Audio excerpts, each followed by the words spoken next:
മറ്റാരുണ്ട് LDF അല്ലാതെ? പോര് മുറുകിയോ എന്നതാണ് ചോദ്യം.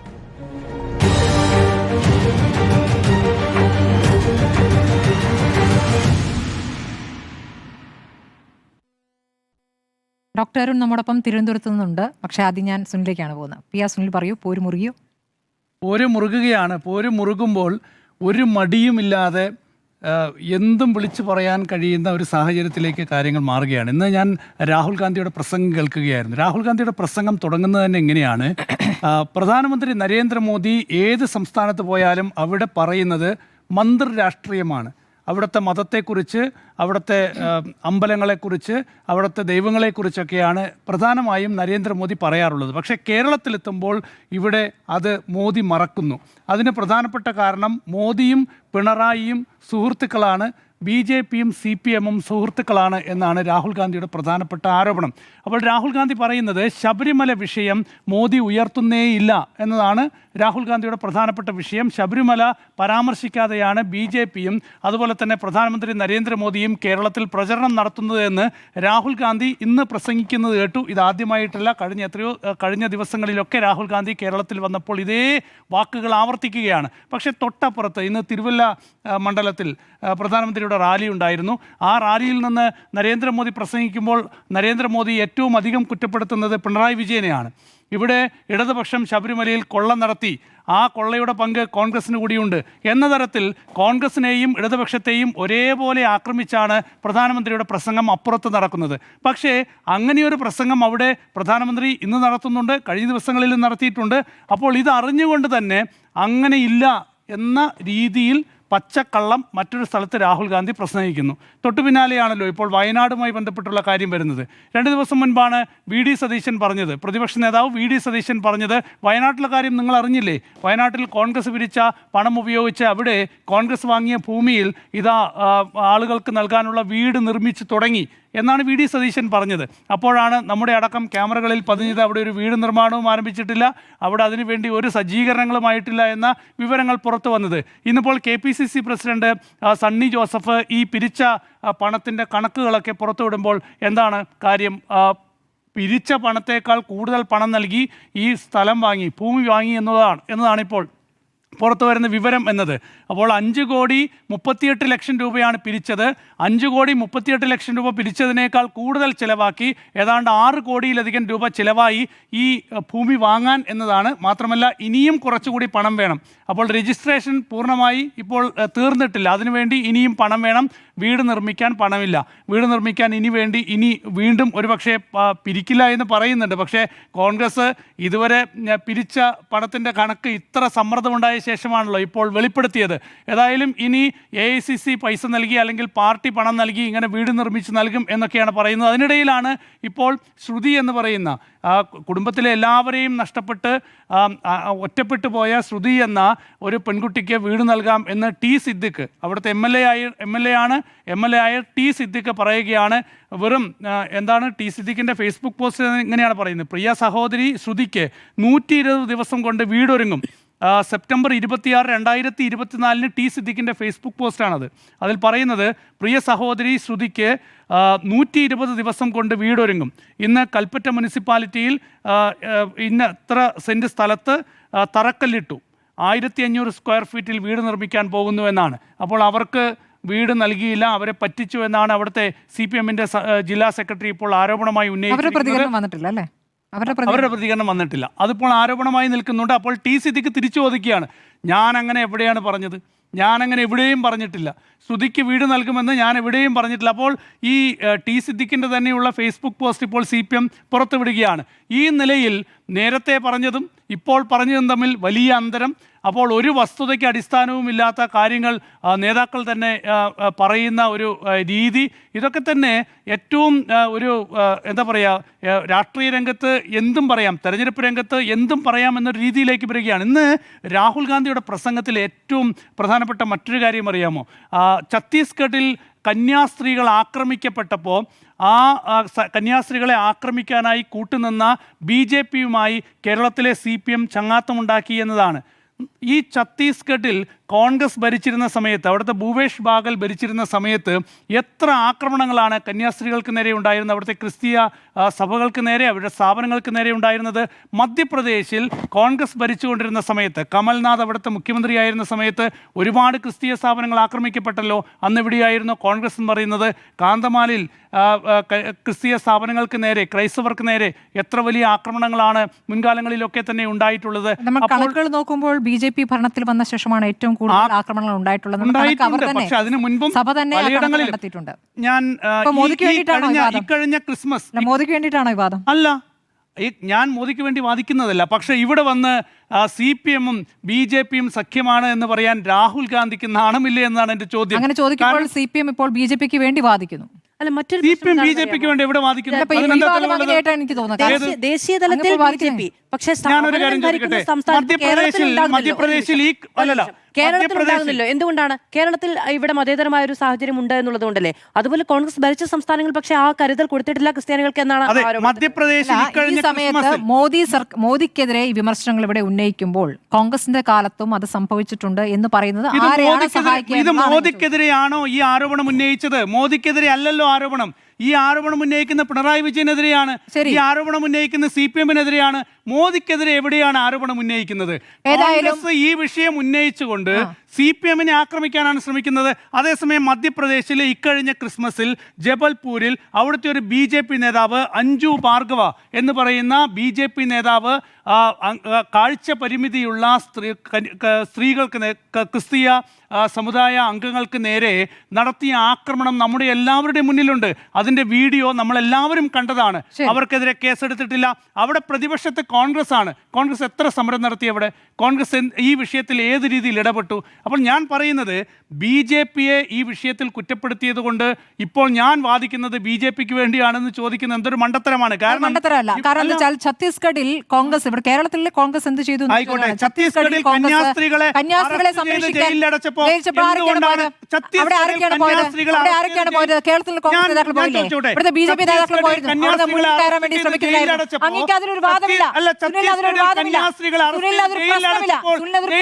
അവിടുത്തെ ഭൂപേഷ് ബാഗൽ ഉൾപ്പെടെയുള്ള കോൺഗ്രസ് നേതാക്കൾ എവിടെയായിരുന്നു?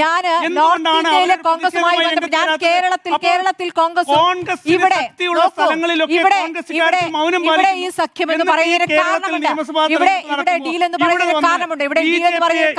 BJP അവർക്ക് ശക്തിയുള്ള സ്ഥലങ്ങളിൽ സ്ഥാനാർത്ഥികളെ നിർത്താത്ത ഘട്ടത്തിലാണല്ലോ ആ വിഷയം ഉയർന്നു വന്നത്. അതുമായി ബന്ധപ്പെട്ട് CPM-ന് ഒരു ഘട്ടത്തിലും ഒരു പരാതി ഉണ്ടായിരുന്നില്ല എന്നാണ് സംശയം ഉണ്ടാക്കുന്നത്. അതാണ് ഈ ഡീൽ എന്ന ആരോപണത്തിന്റെ അടിസ്ഥാനം. അതാണ് സ്റ്റാലിനെയോ മമതയോ പോലെ ഈ ഡൽഹി വെല്ലുവിളികൾ നേരിടുന്നില്ല പിണറായി വിജയൻ എന്നുള്ളത് കേരളത്തിലെ ഒരു വിഷയം തന്നെയാണ്. കേരളം കേന്ദ്രവുമായി പോകുന്നത് എന്നുള്ളതിന്റെ ഒരുപാട് തെളിവുകൾ വിഭജന രാഷ്ട്രീയത്തിന്റെ ഒരു ഭാഗമായി തന്നെയാണ്. അതിന്റെ ഉറച്ച നിലപാടാണ്. കാരണം പാലക്കാട്ട് ഡീൽ എന്ന ആരോപണം ഉന്നയിച്ചത് കോൺഗ്രസ് ന്യൂനപക്ഷ വോട്ടുകൾ സ്വന്തമാക്കാൻ വേണ്ടിയാണ്. സമുദായത്തിന് നേരെയുള്ള സുനിൽ ഈ നിമിഷം വരെ സംസാരിക്കുമ്പോൾ മോദിയുടെ പ്രസംഗവുമായി ബന്ധപ്പെട്ട സുനിലിന് ഒരു പരാതിയുമില്ല. ഞാൻ മോദിയുടെ പ്രസംഗത്തിൽ നരേന്ദ്രമോദിയുടെ നിലപാടുകളെ, രാഷ്ട്രീയത്തെ ശക്തമായി എതിർക്കുന്ന ഒരാളാണ് ഞാൻ. മോദിയുടെ പ്രസംഗത്തെയും വളരെ ശക്തമായി എതിർക്കുന്നു. പക്ഷേ മോദി ഇത് പറഞ്ഞില്ല എന്ന് പറഞ്ഞുകൊണ്ട് രാഹുൽ ഗാന്ധി തൊട്ടപ്പുറത്ത് പ്രസംഗിക്കുകയാണ്. എന്നിട്ട് മോദിയും പിണറായി വിജയനും സുഹൃത്തുക്കളാണ്, തോളിൽ കയറ്റ് നടക്കുന്നു, ഇവിടെ CJP ആണ് എന്നൊക്കെ ആരോപണം ഉന്നയിക്കുന്നതിലാണ് പ്രശ്നം എന്നാണ് ഞാൻ പറഞ്ഞത്. തന്നെ പറയുന്നുണ്ട്. ഒന്ന്, 2022 ക്രിസ്മസിലും 2023 ന്യൂ ഇയറുമായി ബന്ധപ്പെട്ട് അവിടെ ക്രിസ്ത്യൻ വിഭാഗങ്ങൾക്കെതിരെ വലിയ ആരോപണം ഉണ്ടായപ്പോൾ കോൺഗ്രസ് അതുമായി ബന്ധപ്പെട്ട് യാതൊരു പ്രശ്നവും ഉണ്ടാക്കിയില്ല. മാത്രമല്ല ഛത്തീസ്ഗഡിൽ ഈ പറയുന്ന ഇപ്പോൾ ദുരുപയോഗം ചെയ്യുന്ന ഈ നിയമം അതെപ്പോഴാണ് വന്നത്? അത് വിഭജിക്കുന്ന സമയത്ത് കോൺഗ്രസ് ആണ് അവിടെ അധികാരത്തിൽ. അപ്പോഴും ആ നിയമം അതേപടി അങ്ങനെ തന്നെ അഡാപ്റ്റ് ചെയ്യാനുള്ള സാഹചര്യം ഉണ്ടാക്കിയത് ആരാണെന്ന് കൂടി മുഖ്യമന്ത്രി ചോദിക്കുന്നുണ്ട്. ശരി, ഇനി ഒരു കാര്യം എനിക്ക് പറയാനുണ്ട്. കാരണം പാലക്കാട്ട് കോൺഗ്രസ് ഈ ഡീൽ ആരോപണം ഉന്നയിച്ചത് ന്യൂനപക്ഷ വോട്ടുകളെ സ്വന്തമാക്കാൻ വേണ്ടിയാണല്ലോ, ന്യൂനപക്ഷ വോട്ടുകളെ ഭീതിയിലാക്കാൻ വേണ്ടിയാണല്ലോ. ഇപ്പോൾ FCRA എന്നുള്ള ബില്ലുമായി ബന്ധപ്പെട്ട വിഷയം ഉയർത്തുന്നു. അത് ഗൗരവമായ വിഷയം തന്നെയാണ്. ക്രിസ്തീയ സമൂഹത്തിലാകെ വലിയ ആശങ്കയുണ്ടാക്കുന്ന ഒരു വിഷയം തന്നെയാണത്. പക്ഷേ ഈ വിഷയത്തിനൊപ്പം ഛത്തീസ്ഗഡിൽ കന്യാസ്ത്രീകളെ ആക്രമിച്ച വിഷയം ഉന്നയിച്ചുകൊണ്ട് നേരെ BJP-യെ കൊണ്ട് CPM-ന്റെ തൊഴുത്തിൽ കെട്ടുകയാണ്. BJP കൊണ്ട് CPM തൊഴുത്തിൽ കെട്ടുകയാണ്. അപ്പോഴും സോണിയാഗാന്ധിയുടെ വീട്ടിൽ എങ്ങനെയാണ് സ്വർണ്ണക്കൊള്ളയ്ക്ക് കൂട്ടുനിന്ന ഉണ്ണികൃഷ്ണൻ പോറ്റിയും അതുപോലെ ഗോവർദ്ധനും കയറിയത് എന്ന കാര്യത്തിൽ ഇപ്പോഴും കോൺഗ്രസ് മറുപടി പറഞ്ഞു. ശരിയാണ്, ആ ചോദ്യം BJP ആവർത്തിച്ച് ചോദിക്കുന്നുണ്ട്. അല്ല, BJP BJPയുടെ ചോദ്യം മാറ്റിവെക്കാം. CPM ആ ചോദ്യം ചോദിച്ചിട്ടുണ്ടല്ലോ. ചോദിക്കുമ്പോൾ അവിടെ നിന്ന് ജയിലിൽ നിന്ന് സ്വാഭാവിക ജാമ്യത്തിൽ ഇറങ്ങിയ ആളുകളുടെ കാര്യത്തിൽ കൂടി വിസ്തീർണം നൽകണം, അത്രേ ഉള്ളൂ. അപ്പൊ പോരുമുറുകിയോ എന്നുള്ള ചോദ്യത്തിൽ പോരുമുറുകിയോ എന്നുള്ള അഭിപ്രായം? ഒരു മുറുകി. ശരി, മധു പോരുമുറുകിയോ? സ്വാഭാവികമായും ഇനി എണ്ണപ്പെട്ട മണിക്കൂറുകളല്ലേ ഉള്ളൂ. അപ്പോൾ ഒരു തെരഞ്ഞെടുപ്പ്, അതും അഭിമാന പോരാട്ടം 3 മുന്നണികളും നടത്തുന്ന ഒരു തെരഞ്ഞെടുപ്പിൽ ഇത്രയും മാത്രം മണിക്കൂറുകൾ മാത്രം ബാക്കിയുള്ളപ്പോൾ സ്വാഭാവികമായും പോര് അതിൻ്റെ മൂർധന്യാവസ്ഥയിലാണ് എന്നുള്ളതാണ്. പക്ഷെ നമ്മൾ ഇന്നലെ പറഞ്ഞതുപോലെ തന്നെ, നേരത്തെ സുനിൽ സാർ പറഞ്ഞതുപോലെ, ആ പോരിന് ശരിയാണ്, ധർമ്മയുദ്ധം നടത്തുക എന്നുള്ളതൊന്നുമല്ല തെരഞ്ഞെടുപ്പിൻ്റെ രാഷ്ട്രീയത്തിൽ, അങ്ങനെ സാധ്യമാവുകയുമില്ല. പക്ഷേ അത് അതിൻ്റെ അങ്ങേ അറ്റത്തെത്തിയിരിക്കുന്നു. അതിന് ഏതു മാർഗവും സ്വീകരിക്കാൻ ഏത് മുന്നണിയും തയ്യാറാണ് എന്നുള്ളത് സംബന്ധിച്ച് നമുക്ക് ആർക്കും യാതൊരു തർക്കവുമില്ല. ഇപ്പം ഇന്നലെ തുടങ്ങിയെടുത്ത് തന്നെ തുടങ്ങാം. അത് പേരാമ്പ്രയുമായി ബന്ധപ്പെട്ടാണ്. പേരാമ്പ്രയിൽ ഇന്നിപ്പോൾ ഈ ഫാത്തിമ തെഹ്ലിയ അവിടെ കൗമിൻ്റെ കുട്ടിക്ക് എന്ന് പറഞ്ഞ പ്രചാരണം നടത്തി എന്നതുമായി ബന്ധപ്പെട്ട് പരാതി കൊടുത്ത 3 പേരുടെ വിവരങ്ങൾ പുറത്തു വന്നിട്ടുണ്ട്. ആ 3 പേരിൽ ഒരാളെന്ന് പറയുന്നത് സഫീറ കാര്യത്ത് എന്നൊരാളാണ്. സഫീറ കാര്യത്ത് കഴിഞ്ഞ തദ്ദേശ തെരഞ്ഞെടുപ്പിൽ അവിടെ LDFൻ്റെ കാൻഡിഡേറ്റായി മത്സരിച്ച് തോറ്റ ഒരാളാണ് എന്ന കാര്യമാണ് UDF അതിനെ പ്രതിരോധമായി വെക്കുന്നത്. അപ്പോൾ സ്വാഭാവികമായും പക്ഷേ LDFൻ്റെ അണികളോ LDFൻ്റെ പ്രധാനപ്പെട്ട നേതാക്കളാണ് ആയിരിക്കണമല്ലോ ഒരു തെരഞ്ഞെടുപ്പ് പരാതി കൊടുക്കുക. അപ്പോൾ അതിൽ തർക്കമൊന്നുമില്ല. മറ്റൊന്ന് പോക്കർ എന്ന് പറയുന്ന ഒരാളാണ്. അദ്ദേഹം പാർട്ടി മെമ്പറാണ്. മൊയ്തീൻ പാർട്ടി അനുഭാവിയാണ്. സഫീറ പാർട്ടി മെമ്പറാണ്. LDFന്റെ സ്ഥാനാർത്ഥിയായി മത്സരിച്ച് പരാജയപ്പെടുകയും ചെയ്തതാണ്. 12ാം വാർഡിലാണ് മത്സരിച്ചത്. അപ്പോൾ ഈ 3 പേരാണ് പരാതി കൊടുത്തിരിക്കുന്നത്. പക്ഷേ എന്താണെന്നറിയാമോ, പ്രചരിപ്പിക്കുന്നിടത്ത് LDFന്റെ സ്ഥാനാർത്ഥി അല്ലെങ്കിൽ LDFന്റെ കാൻഡിഡേറ്റ് എന്ന കാര്യമില്ല. അത് പിന്നീടാണ് വരുന്നത്. പരാതി കൊടുത്തയാൾ ഒരു സാധാരണ വീട്ടമ്മ നിന്ന് പറയുകയാണ്, ഞങ്ങളുടെ അടുത്ത് വന്ന് ഇങ്ങനെ പരാതി പറഞ്ഞു. ഈ പറയുന്നതിൽ തന്നെ വലിയ രസമുണ്ട് കേട്ടോ. എന്താണെന്നറിയാമോ, ഈ സ്ഥാനാർത്ഥിയും 2 പേരും കൂടിയാണ് വന്നത്. ആ കൂടെയുള്ളവരാണ് ഈ സ്ഥാനാർത്ഥി പറഞ്ഞു, അങ്ങനെ അല്ല, കൂടെയുള്ളവരാണ് പറഞ്ഞത്. അപ്പം ഈ നിങ്ങളുടെ അടുത്തുള്ളവരാണോ, നിങ്ങൾക്ക് പരിചയമുള്ളവരാണല്ലോ, അല്ല കൂടെയുള്ളവരല്ല വന്നത്, പുറത്തു നിന്നവരാണ് പറഞ്ഞത്. അപ്പോൾ പുറത്തു നിന്നവർ പറഞ്ഞത് ഇവരെങ്ങനെയാണ് കേൾക്കുന്നത്, ഇവർ പോയതിന് ശേഷമാണോ തുടങ്ങിയ കാര്യങ്ങളൊക്കെ അങ്ങനെ ആ ഇരുട്ടിൽ തന്നെ നിൽക്കുകയാണ്. എന്തായാലും അങ്ങനെ ഒരു ആരോപണമാണ് അവിടെ ഉന്നയിക്കപ്പെട്ടിരിക്കുന്നത്. ഇതുവരെ കാണാത്തവർ.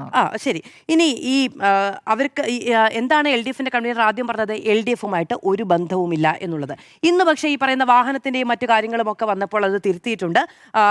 തെറ്റുപറ്റിയാൽ തിരുത്തും എന്ന നിലയിലേക്ക് MA ബേബിയും TP രാമകൃഷ്ണനും എല്ലാവരും വന്നിട്ടുണ്ട് എന്നത് സ്വാഗതാർഹമായ ഒരു കാര്യമാണ്. പക്ഷെ അദ്ദേഹം തന്നെ പറയുന്നുണ്ട്, ഫാത്തിമ തെഹ്ലിയ അങ്ങനെ അവിടെ മതം പറഞ്ഞ് വോട്ട് പിടിച്ചു എന്നൊരു ആരോപണം LDFന് ഇല്ല എന്ന് പറയുന്നുണ്ട്.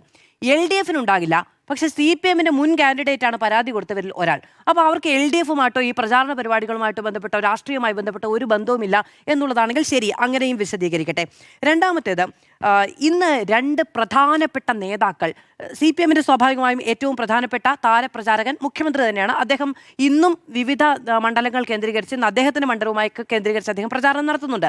2 ദേശീയ നേതാക്കൾ കൂടി ഇവിടേക്ക് വരുന്ന കാഴ്ച നമ്മൾ കണ്ടു. ഒന്ന് രാഹുൽ ഗാന്ധി, ഒന്ന് പ്രധാനമന്ത്രി.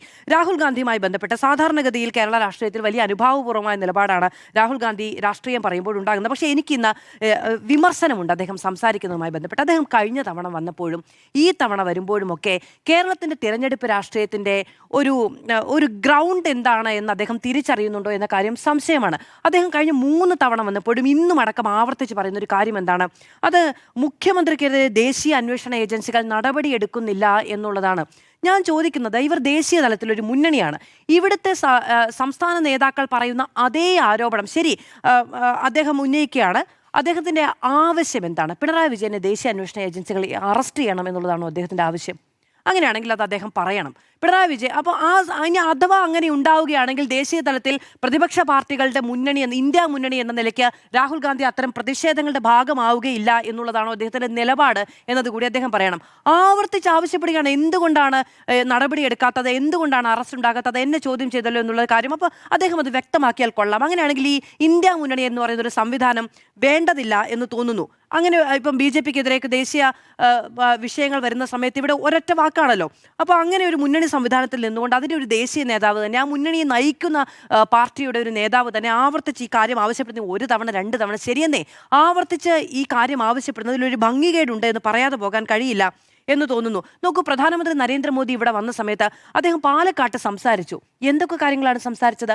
പാലക്കാട്ട് കോൺഗ്രസിനെ പ്രതിരോധത്തിൽ നിർത്തുന്ന എത്ര കാര്യങ്ങൾ, ഡീലടക്കമുള്ള കാര്യങ്ങൾ കോൺഗ്രസിനെതിരെയും CPM-നെതിരെയും ഉന്നയിച്ചു. അതിനപ്പുറത്ത് അവിടെ സ്ത്രീ സുരക്ഷയുമായി ബന്ധപ്പെട്ട് രാഹുൽ മാങ്കൂട്ടത്തിലെ വിഷയം അദ്ദേഹം ഉന്നയിച്ചു. പ്രക്ഷോഭിന്റെ വിഷയം അന്നൊക്കെ വാർത്തയിൽ കത്തി നിൽക്കുന്ന ദിവസമാണ്, അതുപോലും ഉന്നയിക്കുന്നു. അപ്പോൾ ഒരു രാഷ്ട്രീയ മേഖലയിൽ വന്നിറങ്ങി, ഒരു രാഷ്ട്രീയ കൺവെൻഷനിൽ വന്നിറങ്ങി സംസാരിക്കുമ്പോൾ എന്തൊക്കെ കാര്യങ്ങൾ സംസാരിക്കണം എന്ന കാര്യത്തിലൊരു ഗൃഹപാഠം അവിടെ ദൃശ്യമാണ്.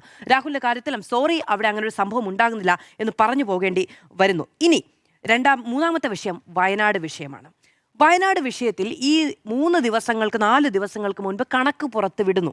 കണക്ക് പുറത്തു വിടുമ്പോൾ ഉന്നയിക്കപ്പെടുന്ന ഒരു പ്രധാനപ്പെട്ട വിമർശനം എന്ന് പറയുന്നത് ആ ആപ്പുമായി ബന്ധപ്പെട്ട് അതിൻ്റെ അവസാനം ആ ആപ്പിൽ കണ്ടത് 54 കോടി രൂപയുടെ കളക്ഷനാണ് എന്നൊരു ആരോപണം ഉന്നയിക്കപ്പെടുകയാണ്. അത് വ്യാജ സ്ക്രീൻഷോട്ടാണെന്ന് ഇപ്പുറത്ത് UDF പറയുന്നുണ്ട്.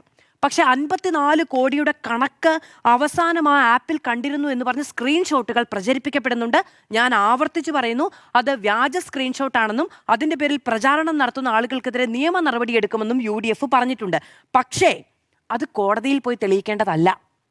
ഞങ്ങളുടെ ആപ്പിൽ ഞങ്ങൾ 10 ലക്ഷം രൂപ ചെലവഴിച്ചുണ്ടാക്കിയ ആപ്പല്ലേ, അപ്പോൾ അത് എവിടെയാണ്? ആ ആപ്പിൻ്റെ അവസ്ഥ എന്താണ്? അതെങ്ങനെയാണ് നഷ്ടപ്പെട്ടു പോയത്? അതിൽ ഇത്ര രൂപയാണ് പിരിച്ചെടുത്തിട്ടുണ്ടായിരുന്നത് എന്ന കണക്ക് ബോധിപ്പിക്കേണ്ടത് സ്വാഭാവികമായും കോൺഗ്രസ്സാണ്. കോൺഗ്രസിന് അതിന് സാധിക്കുന്നില്ല. ഇപ്പോൾ ധനലക്ഷ്മി ബാങ്കിൽ കിടക്കുന്ന പണത്തെക്കുറിച്ച് ഇപ്പോൾ അവിടെ ഒട്ട് പണവുമില്ല. കാരണം അവിടെ പിരിച്ചു കിട്ടിയ തുകയേക്കാൾ അധികം പണം ചിലവഴിച്ചിട്ടുണ്ട് എന്നുള്ളതാണല്ലോ രണ്ടാമത്തെ വിശദീകരണം എന്ന് പറഞ്ഞത്. ഇനി സണ്ണി ജോസഫ് തന്നെ കഴിഞ്ഞ ദിവസം എത്ര കോടി രൂപയെന്നാണ് പറഞ്ഞത്? 5 കോടി രൂപയെന്നാണ് പറഞ്ഞത്. ഇന്ന് അദ്ദേഹം പറയുന്നത് എത്രയാണ്?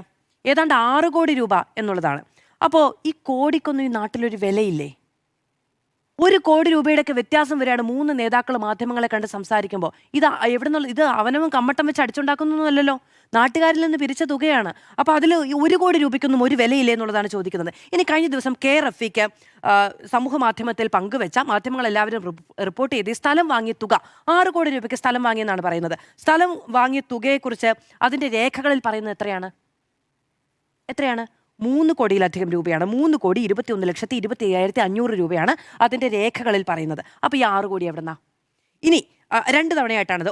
ഒരു തവണ 63 ലക്ഷവും രണ്ടാമത്തെ തവണ 2,54 ലക്ഷം രൂപയുമാണ് ചെലവ്. ഇതിലെന്തെങ്കിലും തർക്കമുണ്ടെങ്കിൽ പറയണേ. അപ്പോൾ അങ്ങനെയാണ്. അപ്പോൾ ഈ 6 കോടി എവിടെന്നാ? അപ്പോൾ 3.5 കോടിയാണ് ചെലവഴിച്ചതെങ്കിൽ ബാക്കിയുള്ള പണം എവിടെ? ആ കോടിക്കും വിലയില്ലേ എന്നുള്ളൊരു ചോദ്യവുമുണ്ട്. ഇനി ഈ സ്ക്രീൻഷോട്ട് സംബന്ധിച്ച് ഉന്നയിക്കുന്ന ആരോപണങ്ങൾ, അവസാനമായി കണ്ടത് 54 കോടി രൂപയാണെന്ന് പറയുന്നു. അതല്ലെങ്കിൽ അതുമായി ബന്ധപ്പെട്ട രേഖ മുന്നോട്ട് വെക്കുന്നത്. ഇപ്പോൾ കഴിഞ്ഞ ദിവസം കോൺഗ്രസ് CPM-ന്റെ CC പിരിച്ച തുകയുമായി ബന്ധപ്പെട്ടൊരു പ്രശ്നം ഉണ്ടായപ്പോൾ അത് മണിക്കൂറുകൾക്കകം CPM അത് ക്ലാരിഫൈ ചെയ്യുന്നുണ്ടല്ലോ. ഇപ്പോഴും കോൺഗ്രസ് അതിൽ പറയുന്നുണ്ട് പിരിച്ച തുകയാണ് ചോദിച്ചത്, കൊടുത്ത തുകയല്ല എന്ന്. ശരി, അതും വാദത്തിലെടുക്കാം. ഇതിപ്പോൾ പിരിച്ച തുകയോ കൊടുത്ത തുകയോ എന്തെങ്കിലും ഒന്ന് മുന്നോട്ട് വെക്കണം എന്നൊരു ആവശ്യമാണ് ഞാൻ മുന്നോട്ട് വെക്കുന്നത്. ഇനി പോട്ടെ, അന്ന് കോൺഗ്രസ് ഉന്നയിച്ചത്, ഈ സമയത്ത് അത് പറയുന്നത് ബുദ്ധിമുട്ടുണ്ടെങ്കിൽ എന്നോട് ക്ഷമിക്കണം. പക്ഷെ നോക്കൂ, അന്ന് കോൺഗ്രസ് പറഞ്ഞ 100 വീടിൻ്റെ കണക്ക് മാത്രമാണോ? അന്ന് യൂത്ത് കോൺഗ്രസ് മുന്നോട്ട് വെച്ച വാഗ്ദാനങ്ങൾ 100 വീടും എന്നുള്ളത് മാത്രമാണോ? 100 വീട് മാത്രമല്ല, 50 കുടുംബങ്ങൾക്കുള്ള വീട്ടുപകരണങ്ങൾ സംഭാവന ചെയ്യുമെന്ന് പറഞ്ഞു. കൊടുത്തോ? ഇല്ല. മുഴുവൻ കുട്ടികളുടെയും വിദ്യാഭ്യാസ ചെലവ് ഏറ്റെടുക്കുമെന്ന് പറഞ്ഞു. കൊടുത്തോ? ഇല്ല. യൂത്ത് കോൺഗ്രസിന് ഇനി അഥവാ 100 വീടുകൾ നിർമ്മിച്ചു കൊടുക്കാൻ കഴിഞ്ഞില്ലെങ്കിൽ അത് കൊടുക്കും എന്ന് പറഞ്ഞ ഒരാൾ ഇന്നിവിടെ പ്രചാരണത്തിന് വന്നിട്ടുണ്ട്. അദ്ദേഹത്തിൻ്റെ പേര് രാഹുൽ ഗാന്ധി എന്നാണ്. അതും ഉണ്ടായില്ല എന്നത് പ്രധാനമാണ്. അപ്പോൾ വിദ്യാഭ്യാസ ചെലവില്ല, വീട്ടുപകരണങ്ങളില്ല, 100 വീട് എന്നുള്ളതിനെ പറ്റി ഇനി പണമില്ല, കോൺഗ്രസിൻ്റെ പണമെടുത്ത് ചെലവാക്കും എന്നാണ് KPCC അധ്യക്ഷനടക്കം പറയുകയും ചെയ്തത്. കഷ്ടം എന്ന് പറയാൻ കഴിയുന്ന ഒരു കാര്യം എന്താണെന്ന് അറിയാം, ഈ ശ്രുതിയുമായി ബന്ധപ്പെട്ട കാര്യം തന്നെയാണ്. ശ്രുതിക്ക് വീട് വെച്ച് കൊടുക്കുമെന്ന് സിദ്ദിഖ് എവിടെ പറഞ്ഞു എന്നാണ് അദ്ദേഹം ചോദിക്കുന്നത്. അദ്ദേഹത്തിൻ്റെ ഫേസ്ബുക്ക് പോസ്റ്റ് ശ്രുതി എന്ന് പറയുന്ന സഹോദരിക്ക് വീട് വെച്ച് കൊടുക്കും എന്ന് അദ്ദേഹം ഇട്ടിരിക്കുന്ന പോസ്റ്റുകളടക്കം ഷെയർ ചെയ്യപ്പെടുന്നുണ്ട്. അദ്ദേഹം അത് വ്യാജമാണെന്ന് പറയട്ടെ. ഇനി അദ്ദേഹം ശ്രുതി ഇരിക്കുന്ന വാഹനത്തിൻ്റെ അടുത്തേക്ക് ചെന്നിട്ട് വെച്ച് കൊടുക്കാൻ പോകുന്ന വീടിൻ്റെ ഡിസൈൻ അടക്കം കാണിച്ചു കൊടുക്കുന്നതിൻ്റെ ദൃശ്യങ്ങളും ഫോട്ടോകളും ഒക്കെ പ്രചരിപ്പിക്കുന്നുണ്ട്. സിദ്ദിഖ് പറയട്ടെ, എനിക്ക് വളരെ ബഹുമാനമുള്ള നേതാവാണ് സിദ്ദിഖ്. അപ്പോൾ അദ്ദേഹം പറയട്ടെ അതും വ്യാജമാണ് എന്ന്. അങ്ങനെ എല്ലാം നഷ്ടപ്പെട്ടു. 8 ബന്ധുക്കളെ നഷ്ടപ്പെട്ടു. പിന്നീട് പ്രതിശ്രുത വരനായി ജീവിതത്തിൽ ഒരേ ഒരു ആശ്രയം എന്ന് കരുതിയ ആൾ നഷ്ടപ്പെട്ടു. അങ്ങനെ നിൽക്കുന്ന ഒരു പെൺകുട്ടിയുടെ അടുത്ത് പോയി ഇത്രയും കാര്യങ്ങൾ പറഞ്ഞ പെൺകുട്ടിയെ മോഹിപ്പിച്ചിട്ടുണ്ടെങ്കിൽ അത് കഴിയില്ല എന്നുണ്ടെങ്കിൽ അത് അവരെ പറഞ്ഞ് ബോധ്യപ്പെടുത്തണം. രണ്ടാമത്തെ കാര്യം, അതിൻ്റെ പേരിലാണ് ടി സിദ്ദിഖിനെതിരെ ഈ തെരഞ്ഞെടുപ്പിൻ്റെ സമയത്ത് പ്രചാരണം ഉണ്ടാകുന്നതെങ്കിൽ അത് വ്യാജമാണെങ്കിൽ അത് വ്യാജമാണ് എന്ന് പറയണം. ഞാൻ അദ്ദേഹത്തിൻ്റെ ക്രെഡിബിലിറ്റി ബഹുമാനിക്കുന്ന ഒരാളെന്ന നിലയ്ക്കാണ് പറയുന്നത്. അത് വ്യാജമാണെങ്കിൽ വ്യാജമാണ് എന്ന് പറയണം. ടി സിദ്ദിഖ് എവിടെയെങ്കിലും ശ്രുതിക്ക് വീട് വെച്ച് കൊടുക്കാമെന്ന് പറഞ്ഞിട്ടുണ്ടോ എന്ന ചോദ്യം കൊണ്ടല്ല അതിനെ പ്രതിരോധിക്കേണ്ടത് എന്ന് ഞാൻ വിചാരിക്കുന്നു. ഡിവൈഎഫ്ഐ എന്ന് പറയുന്നത്, ഈ കോൺഗ്രസ് എന്ന് പറയുന്ന സംവിധാനം പിരിച്ചുവിടുക എന്നുള്ളതാണ്. അത് ശരി, അത് ഒരു രാഷ്ട്രീയമായ ആരോപണം എന്ന നിലയ്ക്ക് പറയാം. പക്ഷേ ക്രെഡിബിലിറ്റിയുടെ കാര്യത്തിൽ കോൺഗ്രസ് കുറച്ചുകൂടി ജാഗ്രത പുലർത്തണം എന്നൊരു അപേക്ഷ എനിക്കുണ്ട്. മടങ്ങിയെത്താം ഡോക്ടർ അരുണിലേക്കാണ്. പോരുമുറുകിയോ? പോരുമുറുകി. പക്ഷേ പോരുമുറുകുന്നതിനോടൊപ്പം നുണപ്രചരണം അതിൻ്റെ ഉച്ചസ്ഥയിലെത്തിയിരിക്കുന്നു എന്നുള്ളതാണ് എന്നെ അത്ഭുതപ്പെടുത്തുകയാണ് സ്മൃതി. ഇന്നിപ്പോൾ വയനാടുമായി ബന്ധപ്പെട്ട് നമ്മൾ കാത്തിരുന്ന ആ കണക്ക് പുറത്തു വരുമ്പോൾ ശരിക്കും പറഞ്ഞാൽ ഐ എം ഷോക്ക്ഡ് എന്ന് തന്നെ പറയേണ്ടി വരും. ഞാൻ ഒരു സിനിമയുടെ പേര് പറയാം, കള്ളൻ പവിത്രൻ. ഒരു പക്ഷേ സ്മൃതിക്കൊക്കെ ഓർമ്മയുണ്ടാവും, പത്മരാജൻ പണ്ട് സംവിധാനം ചെയ്തൊരു സിനിമയാണ്. എനിക്ക് ഈ വയനാട്ടിലെ ഫണ്ട് ഇന്ന് വിവരങ്ങൾ പുറത്തു വരുമ്പോൾ കള്ളൻ പവിത്രൻ എന്ന സിനിമയാണ് ഓർമ്മ വരുന്നത്. പല നേതാക്കൾ എങ്ങനെയാണ് ഈ വയനാട്ടിലെ ഫണ്ട് സംബന്ധിച്ച് വ്യത്യസ്ത അഭിപ്രായങ്ങൾ നൽകിയത് അത് കാണുമ്പോൾ എനിക്ക് ഓർമ്മ വരുന്നത് ദൃശ്യം എന്ന സിനിമയിലെ ജോർജ് കുട്ടിയാണ്. ഈ രണ്ട് സിനിമകളും വയനാടൻ ഫണ്ടുമായിട്ട് ബന്ധമുണ്ട്. സാധാരണ രീതിയിൽ കോൺഗ്രസിനെ കുറിച്ചുള്ള ഒരു ആക്ഷേപം, പിരിക്കുന്ന ഫണ്ട് കൃത്യമായിട്ട് എന്തിനു വേണ്ടിയാണോ പിരിക്കുന്നത് അവിടെ എത്താറില്ല എന്നുള്ളൊരു പഴി പലപ്പോഴും കോൺഗ്രസ് നേതാക്കൾക്ക് കിട്ടാറുണ്ട്. CPM ആണ് അത് ഏറ്റവും കൂടുതൽ ആരോപിക്കുന്നത്. ചില കാര്യങ്ങളിലൊക്കെ വാസ്തവമാണ്. ഇപ്പോൾ കരുണാകരൻ്റെ ഫണ്ട്, ലീഡറിൻ്റെ സ്മാരകത്തിന് വേണ്ടിയിട്ട് പിരിച്ച ഫണ്ട് എവിടെയെന്ന് ചോദിക്കുന്ന ലീഡറിൻ്റെ മകളായ പത്മജ തന്നെയാണ്. പാർട്ടിക്കുള്ളിൽ തന്നെ പലരും ചോദിച്ചിരുന്നു, ലീഡറിന് വേണ്ടി പിരിച്ച K കരുണാകരൻ്റെ സ്മാരകത്തിന് വേണ്ടി പിരിച്ച പണം എവിടെ എന്നൊരു ചോദ്യം ചോദിച്ചിട്ട് അതിന് കൃത്യമായ ഉത്തരം കിട്ടിയിട്ടില്ല. സ്റ്റീഫന് സ്മാരകം നിർമ്മിക്കാൻ വേണ്ടിയിട്ട് പണം പിരിച്ചതിൻ്റെ കണക്ക് ഇതുവരെ ഉത്തരം കിട്ടിയിട്ടില്ല. എന്തിന് പണ്ട് പനമ്പള്ളി ഗോവിന്ദമേനോൻ്റെയും ലീലാ ദാമോദരൻ്റെയും ഒക്കെ സ്മാരകത്തിന് വേണ്ടി പണം പിരിച്ചിട്ട് എവിടെ സ്മാരകം എന്ന ചോദ്യം അവിടെ കിടക്കുന്നു. അതൊക്കെ അവിടെ നിൽക്കട്ടെ. അതൊക്കെ അല്ലറ ചില്ലറ ഫണ്ടുകളാണെങ്കിൽ ഇവിടെ യഥാർത്ഥത്തിൽ സംഭവിച്ചിരിക്കുന്ന അതാണോ സ്മൃതി? ഇന്നിപ്പോൾ പുറത്തു വന്നിരിക്കുന്നത് കള്ളംപവിത്രൻ എങ്ങനെയാണ് പിടിയിലാവുന്നത്? കള്ളംപവിത്രൻ ചെറിയ ചെറിയ തട്ടിപ്പൊക്കെ നടത്തിയപ്പോൾ രക്ഷപ്പെട്ടു പോയിരുന്നു. പക്ഷേ പ്രതിമയും ബാക്കിയുള്ള കിണ്ടിയും സ്വർണവും തങ്കവും ഒക്കെ കേൾക്കാൻ പോവുകയും പിന്നീട് ചില ബന്ധങ്ങളിലേക്കൊക്കെ ചാടുകയും ചെയ്തപ്പോഴാണ് പിടിക്കപ്പെടുന്നത്. ഇവിടെ ഈ പിടിക്കപ്പെടുന്ന ഘട്ടമുണ്ടാവുന്നു. ഇന്ന് യഥാർത്ഥത്തിൽ തൊലിയുരിഞ്ഞ് നിൽക്കുകയല്ലേ കോൺഗ്രസ്? കോൺഗ്രസിലെ നേതാക്കൾക്ക് കൃത്യമായിട്ട് ഉത്തരം പറയാൻ പറ്റുന്നുണ്ടോ? എന്താ നേതാക്കൾ പറഞ്ഞ പ്രതികരണങ്ങൾ? എന്താ VD സതീശൻ പറഞ്ഞത്? വീട് പണി തുടങ്ങിയിട്ടുണ്ട്, നിങ്ങൾക്ക് പോയാൽ കാണാൻ പറ്റുമെന്നാണ്. നട്ടാക്കുരുക്കാത്ത നുണയായിരുന്നില്ലേ? അവിടെ വീട് പണി തുടങ്ങിയോ? നമ്മൾ പോയി കാണിച്ചു കൊടുത്തതല്ലേ? ഒരു വീട് പണിയും അവിടെ തുടങ്ങിയില്ല. അവിടെ വീട് പണി തുടങ്ങാൻ ഞങ്ങളുടെ കയ്യിൽ പൈസയില്ലെന്ന് ഇന്നാണ് KPCC പ്രസിഡന്റ് പറയുന്നത്. ആ പൈസയുടെ കാര്യം ആലോചിച്ചപ്പോഴാണ് നേരത്തെ മാധു സൂചിപ്പിച്ചു. എനിക്ക് കോൺഗ്രസ് നേതൃത്വത്തോട് പറയാനുള്ളത്, ഞാൻ CPM ഇപ്പോൾ പുറത്തുവിട്ടിരിക്കുന്ന ആ വ്യാജ സ്ക്രീൻഷോട്ടിൽ വിശ്വസിക്കുന്നതേയില്ല. 54 കോടി രൂപ കോൺഗ്രസ് പിരിച്ചു എന്ന മട്ടിൽ പ്രചരിക്കുന്ന സ്ക്രീൻഷോട്ടുകൾ വ്യാജമാണെന്ന് തന്നെ കോൺഗ്രസ് നേതാക്കൾ പറയുന്നത് പോലെ ഞാനും വിശ്വസിക്കുന്നു. പക്ഷേ എനിക്ക് 9 ലക്ഷം രൂപ മുടക്കി നിർമ്മിച്ച, അതായത് നമ്മുടെയൊക്കെ നമ്മുടെ റിപ്പോർട്ടിന്റെ തൊട്ടപ്പുറത്തുള്ള നമ്മുടെ ഇൻക്യുബേഷൻ സെന്ററിലേക്ക് പോയാൽ, അവിടെയുള്ള നമ്മുടെ സ്റ്റാർട്ടപ്പ് മിഷനിലേക്ക് പോയാൽ 15,000 രൂപയ്ക്ക് നല്ല ഒന്നാന്തരം ആപ്പ് നിർമ്മിച്ചു കൊടുക്കും. അവിടെയാണ് 9 ലക്ഷം രൂപയുടെ ആപ്പ്. എന്തിനു വേണ്ടിയിട്ടാണ്? വയനാട്ടിലെ മനുഷ്യർക്ക്, ദുരിതബാധിതരായ മനുഷ്യർക്ക് വീട് നിർമ്മിച്ചു കൊടുക്കാൻ വേണ്ടിയിട്ട് പണം പിരിക്കുന്നതിന്റെ ഭാഗമായിട്ട് 9 ലക്ഷം രൂപയുടെ ആപ്പ് ഉണ്ടാക്കി. ആ ആപ്പിന്റെ വിവരങ്ങൾ ഒന്ന് പുറത്തുവിട്ടാൽ മതി. എനിക്കതിനകത്ത് ഒരു സംശയം ഉണ്ടാവില്ല. ഞാൻ പൂർണ്ണമായും വിശ്വസിക്കുന്നു. കാരണം എന്താ? ഇതേ ആപ്പ് തന്നെയാണ്.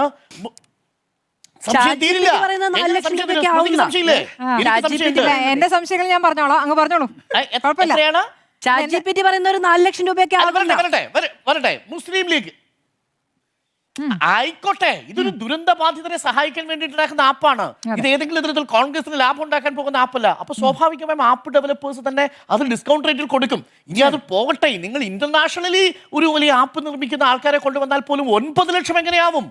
ഇതല്ലേ മുസ്ലിം ലീഗ് ഉപയോഗിച്ച ആപ്പ്? ആ മുസ്ലിം ലീഗ് ഉപയോഗിച്ച ആപ്പിൽ 36 കോടി രൂപയുടെ ഡീറ്റെയിൽസ് അവിടെ കിടക്കുകയല്ലേ? 40 കോടി രൂപയ്ക്ക് അടുത്ത് ഇവർ പിരിച്ചില്ലേ? അത് കൃത്യമായിട്ട് ടൗൺഷിപ്പ് അവിടെ നിർമ്മിച്ചില്ലേ? നല്ല വീടുകൾ വന്നില്ലേ? ആ വീട്ടിൽ മനുഷ്യർ കയറി താമസിക്കുന്നില്ലേ? അപ്പൊ മുസ്ലിം ലീഗ് ഇതേ ആപ്പ് ഉപയോഗിച്ച് പിരിക്കുന്നു. ആ 36-40 കോടിയോളം പിരിക്കുന്നു. അവിടെ വീടുകൾ ഉയരുന്നു, അവിടെ ടൗൺഷിപ്പ് ഉയരുന്നു. ആർക്ക് സംശയമില്ല? നമുക്ക് മുസ്ലിം ലീഗിന്റെ കാര്യത്തിൽ ഒരു ആക്ഷേപവും ഇല്ല. പക്ഷെ നോക്കൂ, ഇവിടെ കോൺഗ്രസിന്റെ കാര്യത്തിൽ എന്താ ആക്ഷേപം ഉണ്ടാവാനുള്ള കാര്യം? ആപ്പും കാണുന്നില്ല, ആപ്പിനകത്തൊരു കണക്കും കാണുന്നില്ല എന്നുള്ളതാണ്. അവിടെയാണ് യഥാർത്ഥത്തിലുള്ള പ്രശ്നം. അവിടെയാണ് ഈ വ്യാജ സ്ക്രീൻഷോട്ട് പ്രചരിക്കുമ്പോൾ ജനങ്ങളിത് വിശ്വസിക്കാൻ നിർബന്ധിതരാകും. അതിനിടയ്ക്കാണ് ഈ കണക്ക് വന്നത്. കണക്ക് കിട്ടി ഞാൻ ഞെട്ടിപ്പോയി. എന്താണെന്നറിയാമോ സ്മൃതി? നമ്മൾ DYFI എന്ന് പറയുന്ന ഒരു പ്രസ്ഥാനം ഉണ്ടല്ലോ, ആ പ്രസ്ഥാനത്തെ അങ്ങനെ എഴുതിത്തള്ളാൻ പറ്റൂല. ചില ആളുകളൊക്കെ എഴുതിത്തള്ളും. ആ പ്രസ്ഥാനം ആക്രി കച്ചവടം നടത്തിയും സാധാരണക്കാരായ മനുഷ്യർക്ക് കൂലിപ്പണി എടുത്തും അധ്വാനിച്ചുണ്ടാക്കിയ പണത്തിൽ നിന്നാണ് 20 കോടി രൂപ, എത്ര 20 crores ഇപ്പോൾ കോൺഗ്രസ് എന്ന ഇന്ത്യ മുഴുവൻ പടർന്നു കിടക്കുന്ന ദേശീയ പാർട്ടി ഉണ്ടാക്കിയതിന്റെ 4 ഇരട്ടി കേരളത്തിലെ DYFI എന്ന് പറയുന്ന പ്രസ്ഥാനം പിരിച്ചു കൊടുത്തിട്ടുണ്ട്. 20 കോടി രൂപ. മുസ്ലിം ലീഗ് 2 ജില്ലകളിൽ മാത്രം വലിയ ഡൊമിനൻസ് ഉള്ള ഒരുപക്ഷെ കേരള പാർട്ടി എന്ന് പറയാവുന്ന ഒരു സ്റ്റേറ്റ് പാർട്ടി ഇപ്പോൾ കോൺഗ്രസ് പിരിച്ചതിന്റെ 8 മടങ്ങ് പിരിച്ചു കൊടുത്തിട്ടുണ്ട്. അപ്പോഴാണ് ഇന്ത്യൻ നാഷണൽ കോൺഗ്രസ് ഒരു കണക്കുമായിട്ട് വരികയാണ് 5,38,00,000 രൂപ. ഇപ്പോൾ അതിനൊരു ക്ലാരിറ്റി കൂടി വന്നിട്ടുണ്ട്. അതിനകത്ത് യൂത്ത് കോൺഗ്രസ് പിരിച്ച 1,50,00,000 കൂടി വരും എന്നുള്ളതാണ്. അതായത് 4,33,00,000 രൂപ മാത്രമാണ് കോൺഗ്രസ് പിരിച്ചിരിക്കുന്നതെന്നാണ്. ആപ്പിൽ ഈ വിവരം നമ്മൾ കണ്ടിട്ടുണ്ടോ? കണ്ടിട്ടില്ല. ധനലക്ഷ്മി ബാങ്കിലായിരുന്നു അക്കൗണ്ട് എന്ന് പറയുന്നു. അക്കൗണ്ടിന്റെ വേറെ ഡീറ്റെയിൽസ് പുറത്തു വന്നിട്ടുണ്ടോ? പുറത്തു വന്നിട്ടില്ല എന്നുള്ളതാണ്. അപ്പോൾ ഈ കണക്ക് തന്നെ നമ്മളെ ഞെട്ടിക്കുന്നതാണെന്നുള്ളതാണ്. എന്നാൽ അതേസമയം CPM-ഉം CPM-ന്റെ അനുബന്ധ സംഘടനകളും ബഹുജന വർഗ സംഘടനകളും കൊടുത്തിരിക്കുന്ന കണക്ക് നോക്കൂ. കണക്ക് നോക്കുമ്പോഴാണ് 140 കോടിയോളം രൂപ മുഖ്യമന്ത്രിയുടെ ദുരിതാശ്വാസ നിധിയിലേക്ക് കൊടുത്തിരിക്കുന്നു. ഡൽഹി ദേശീയ ഘടകം തന്നെ 92,99,000 കൊടുത്തിരിക്കുന്നു. കേരളം സ്വന്തമായിട്ട് പിരിച്ചിട്ടില്ല CPM, അത് മുഖ്യമന്ത്രിയുടെ ദുരിതാശ്വാസ നിധിയിലേക്ക് കൊടുത്തിരിക്കുന്നു. അപ്പോൾ ഇത്രയും കണക്കുകൾ നമ്മുടെ മുന്നിലുണ്ട്. ഇവിടെയാണ് 5 കോടി രൂപ എന്ന് പറയുന്ന അല്ലെങ്കിൽ 4 കോടി രൂപ എന്ന കണക്കുമായിട്ട് വരുന്നത്. ഇതാണ് ഞാൻ പറഞ്ഞത്, കള്ളൻ പവിത്രനെ ഓർമ്മപ്പെടുത്തുകയാണ് വയനാടിലെ ഫണ്ടുമായി ബന്ധപ്പെട്ടുകൊണ്ടുള്ള കോൺഗ്രസ് നേതാക്കൾ നടത്തുന്ന പ്രതികരണങ്ങൾ. ഇനി ആ ചില നേതാക്കളുടെ പ്രതികരണങ്ങൾ ഒരു ജോർജ് കുട്ടിയെ കൂടി ഓർമ്മിപ്പിക്കുന്നുണ്ട്. എന്താണ്? എന്നിട്ടും വളരെ സത്യസന്ധം എന്ന രീതിയിൽ ഈ നുണ അവതരിപ്പിക്കുകയല്ലേ. എന്താ പ്രതിപക്ഷ നേതാവ് പറഞ്ഞത്? വീട് നിങ്ങൾ പോയി നോക്കിക്കൊള്ളാനാ പറഞ്ഞത്. ഇന്ന് KPCC പ്രസിഡന്റാ പറഞ്ഞ വീട് നിർമ്മിക്കാനെന്ന് മാത്രമല്ല, രണ്ടാമത് വാങ്ങിയ സ്ഥലത്തിന്റെ രജിസ്ട്രേഷൻ കൊടുക്കാനുള്ള 73 ലക്ഷം രൂപ പോലും ഞങ്ങളുടെ കയ്യിലില്ല. രണ്ടാമത്തെ പ്ലോട്ട് വാങ്ങിയതിന്റെ രജിസ്ട്രേഷൻ നടത്താനുള്ള പൈസ ഞങ്ങളുടെ കയ്യിലില്ല. സ്മൃതി, ഞാൻ അവിടെയുള്ള പരിസര പ്രദേശത്തെ ആളുകളുമായിട്ട് അന്വേഷിച്ചപ്പോൾ ആദ്യം വാങ്ങിയ പ്ലോട്ടിന്റെ തൊട്ടടുത്ത് അടുത്തിടെ നടന്ന ഒരു ട്രാൻസാക്ഷനിൽ 40,000-45,000 രൂപയാണ് സെന്റിന്. ഇവിടെ ഇതെങ്ങനെയാണ് 1.5 ലക്ഷം രൂപയാവുന്നത്? ഒരേ സ്ഥലത്ത് കിടക്കുന്ന ഒരേപോലെ കിടക്കുന്ന പ്ലോട്ടിന് 3-4 മടങ്ങാണ് കോൺഗ്രസിൽ കാണിച്ചിരിക്കുന്നത്. അവിടെയാണ് KPCC പ്രസിഡന്റ് ആദ്യം 5 കോടി എന്ന് പറയുന്നു, പിന്നീട് 3 കോടി 68 ലക്ഷം രൂപ എന്ന ആധാരത്തിൽ കാണുന്നത് പുറത്തു വരുന്നു. അപ്പോൾ അടിമുടി ദുരൂഹതയാണ്. വയനാട്ടിലെ ഒരു ടൗൺഷിപ്പിന്റെ കാര്യത്തിൽ ഈ ദുരൂഹതയാണെങ്കിൽ 2 ലക്ഷം കോടി രൂപയോളം ട്രാൻസാക്ട് ചെയ്ത് നമ്മുടെ ബഡ്ജറ്റൊക്കെ ഈ നേതാക്കളുടെ കയ്യിൽ എടുത്തു കൊടുത്താൽ എന്തോരം ദുരൂഹതയായിരിക്കും എന്നുള്ളതാണ് എനിക്ക് സംശയം. ഇവിടെയാണ് കോൺഗ്രസ് അവരുടെ വിശ്വാസത കൊണ്ട് കളഞ്ഞു കുളിക്കുക. ഇതാ നോക്കൂ, മാർച്ച് 26-ാം തീയതി KC വേണുഗോപാൽ പറയുന്നു, UDF സർക്കാർ വന്നാൽ ആദ്യ പരിപാടി മുണ്ടക്കൈ ചൂരമല വീടുകളുടെ പൂർത്തീകരണമായിരിക്കും. ഇതെന്താണ് KC വേണുഗോപാൽ പറയുന്നത്? KC വേണുഗോപാലിന് വലിയ പിടിയുണ്ടോ? ആ വീട്ടിൽ ഇന്നും നാളെയുമായിട്ട് 35-40 ആളുകൾ കയറി താമസിക്കും. അടുത്ത വിഷുവിന് മുമ്പ് ബാക്കിയുള്ള ആളുകൾ താമസിപ്പിക്കും. മഴ വരുന്നതിന് മുമ്പ് ബാക്കിയുള്ള ആളുകൾ കൂടി അവിടെ പ്രവേശനം ഉറപ്പാക്കും. നോക്കൂ, ഇനി അത് 1-2 മാസം കൂടി മുഴുവൻ ഘട്ടത്തിൽ ആളുകൾ എടുത്താൽ പോലും അവിടെ വീട് ഉയർന്നു, സ്ട്രക്ചർ ഉയർന്നു, പട്ടയം കിട്ടി, അവിടെ ആളുകൾക്ക് താക്കോൽ ദാനവും നിറവേറ്റി കഴിഞ്ഞു. ശരിയാണ്, നേരത്തെ പ്രതീക്ഷിച്ചതുപോലെ ആളുകൾക്ക് ആ ദിവസം തന്നെ താമസിക്കാൻ പറ്റിയില്ല. വലിയൊരു പ്രോജക്റ്റ് ആണല്ലോ, 5 ഘട്ടമായി വികസിച്ച് കിടക്കുക.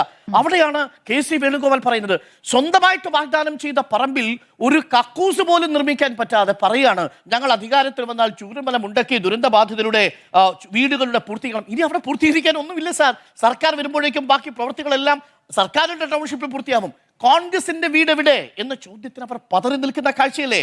അതിനുശേഷം കോൺഗ്രസിൽ വയനാട്ടിൽ സ്ഥലം വാങ്ങി കല്ലിട്ട് പണി തുടങ്ങിയത് VD സതീശൻ മാർച്ച് 28-ന് പറയുന്നു. ഇന്ന് ഏപ്രിൽ 4-ാം തീയതി വയനാട്ടിൽ വീട് നിർമ്മിക്കാൻ കോൺഗ്രസിന്റെ കയ്യിൽ ഫണ്ടില്ലെന്ന് പറയുന്നു. ഇതാണ് ഞാൻ പറഞ്ഞത്, ദൃശ്യം സിനിമയിലെ ജോർജ് കുട്ടിയെ അനുസ്മരിപ്പിക്കുന്ന രീതിയിലുള്ള പ്രതികരണങ്ങളാണ് വയനാടിന്റെ കാര്യത്തിൽ ഉണ്ടാവുന്നത്. പോര് മുറുകുമ്പോൾ നുണയുടെ പോര് കൂടിയാണ് മുറുകുന്നത് എന്നുള്ളത് അത്യന്തം ഖേദകരമായ കാര്യം. ഇനി T സിദ്ദീഖിന്റെ കാര്യത്തിൽ ഒരു ക്ലാരിഫിക്കേഷൻ ഉണ്ട്. മാധു പറഞ്ഞത് CPM പ്രചരിപ്പിക്കുന്ന ഒരു കാര്യമാണെങ്കിലും ഇന്ന് അതിനകത്തൊരു വിശദീകരണം വന്നിട്ടുണ്ട്. ആ വിശദീകരണം കൂടി പറഞ്ഞു പോകണം. നമ്മൾ T സിദ്ദീഖിനെ ആ ഘട്ടത്തിൽ പ്രതിസ്ഥാനത്ത് നിർത്താൻ പാടില്ല. T സിദ്ദീഖ് ശരിയാണ്, ഫേസ്ബുക്ക് പോസ്റ്റ് ഇട്ടിരുന്നു. പക്ഷെ അതിന്റെ അടിയിൽ ഒരു കാര്യം കൂടി എഴുതിയിരുന്നു. അത് പക്ഷേ മനഃപൂർവ്വം പ്രചരിപ്പിക്കുന്നവർ കട്ട് ചെയ്ത് മാറ്റി. ടൈംസ് ന്യൂസ് ടൈംസ് എന്നോ സ്പോൺസറാണ് ഈ വീട് നിർമ്മിച്ചു കൊടുക്കാമെന്ന് പറഞ്ഞത്. അത് കോൺഗ്രസ് സ്ഥലം അവിടെ രജിസ്റ്റർ ചെയ്തിട്ടുണ്ട്. അല്ല, ആരാണ് പ്രചരിപ്പിക്കുന്നത് എന്നുള്ള കാര്യം കൂടി അങ്ങൊന്ന് വിശദമായി പറഞ്ഞോളൂ. അങ്ങേക്ക് എത്രയും ധാരണ T സിദ്ദീഖ് വാഗ്ദാനം ചെയ്ത് വഞ്ചിച്ചു എന്നുള്ള വാർത്താ സമ്മേളനം നടത്തിയാലും പറയുന്നത് അവിടെ കേക്കൂ. ഞാൻ കോൺഗ്രസ് അനുകൂലമായ ഒരു കാര്യം പറയുമ്പോഴും സ്മൃതി എന്തിനാണ് ഇടപെടുന്നത്?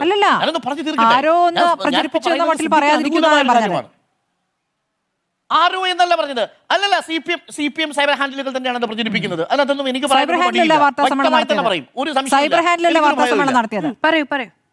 എന്താണ് വാർത്താ സമ്മേളനം? അല്ല, കെയർ. പക്ഷെ അവിടെ ഒരു പ്രശ്നമുണ്ട്, പറയാം. അവിടെ ഒരു പ്രശ്നമുണ്ട്. ഈ ഫേസ്ബുക്കിന്റെ കാര്യമാണ് ഞാൻ ഈ പറഞ്ഞത്. ഫേസ്ബുക്കിലെ പോസ്റ്റിന്റെ കാര്യത്തിൽ ടി സിദ്ദിഖ് വളരെ കൃത്യമായി അതൊരു സ്പോൺസർ ആണെന്ന് പറയുന്നുണ്ട്. എന്നാൽ ടി സിദ്ദിഖ് ഈ കുട്ടിയുടെ അടുത്ത് പോയിട്ട് ഈ ഡിസൈനൊക്കെ കാണിച്ച് കൺവിൻസ് ചെയ്യാൻ ശ്രമിക്കുന്ന ഒരു വീഡിയോ കൂടി പുറത്തു വന്നിട്ടുണ്ട്. അവിടെയാണ് യഥാർത്ഥത്തിൽ ടി സിദ്ദിഖ് ഈ സ്പോൺസറെ അമിതമായി വിശ്വസിച്ചു. അത് ടി സിദ്ദിഖിന്റെ കയ്യിൽ നിന്ന് വന്നൊരു പാളിച്ചയാണ്. അതിന്റെ ഫലമായി എന്താ സംഭവിച്ചത്? ഈ കുട്ടി ടൗൺഷിപ്പിൽ വീട് വേണ്ടെന്ന് പറഞ്ഞു. എന്നിട്ട് 15 ലക്ഷം രൂപ വാങ്ങി. ഇന്നിപ്പോൾ ഈ ടൗൺഷിപ്പിൽ ഈ കുട്ടിയുടെ പേര് ഉൾപ്പെടുത്താൻ പറ്റിയിട്ടില്ല സർക്കാരിന്. കാരണം ടി സിദ്ദിഖ് പറഞ്ഞതിൽ ഈ കുട്ടി വിശ്വസിച്ചു. ടി സിദ്ദിഖിനെ പറ്റിച്ചു സ്പോൺസർഷിപ്പുകാര്. അപ്പോൾ ടി സിദ്ദിഖിന് കൂടി അതിന് ഉത്തരവാദിത്വം വരുന്നു എന്നുള്ളതാണ് അതിലെ ഒരു പ്രശ്നം. അത്രേ ഉള്ളൂ. അത് പറയാൻ വേണ്ടി ഞാൻ ഇത് പറഞ്ഞത്. ഒറ്റ കാര്യം കൂടി പറഞ്ഞ് അവസാനിപ്പിക്കാം. നേരത്തെ സ്മൃതി സുനിലോട് ചോദിച്ച ചോദ്യം കേട്ടു. നമ്മുടെ ഛത്തീസ്ഗഡിലെ ആക്രമിച്ചവരുടെ കൂടെ കൂട്ടുകൂടിയ ആളാണ്.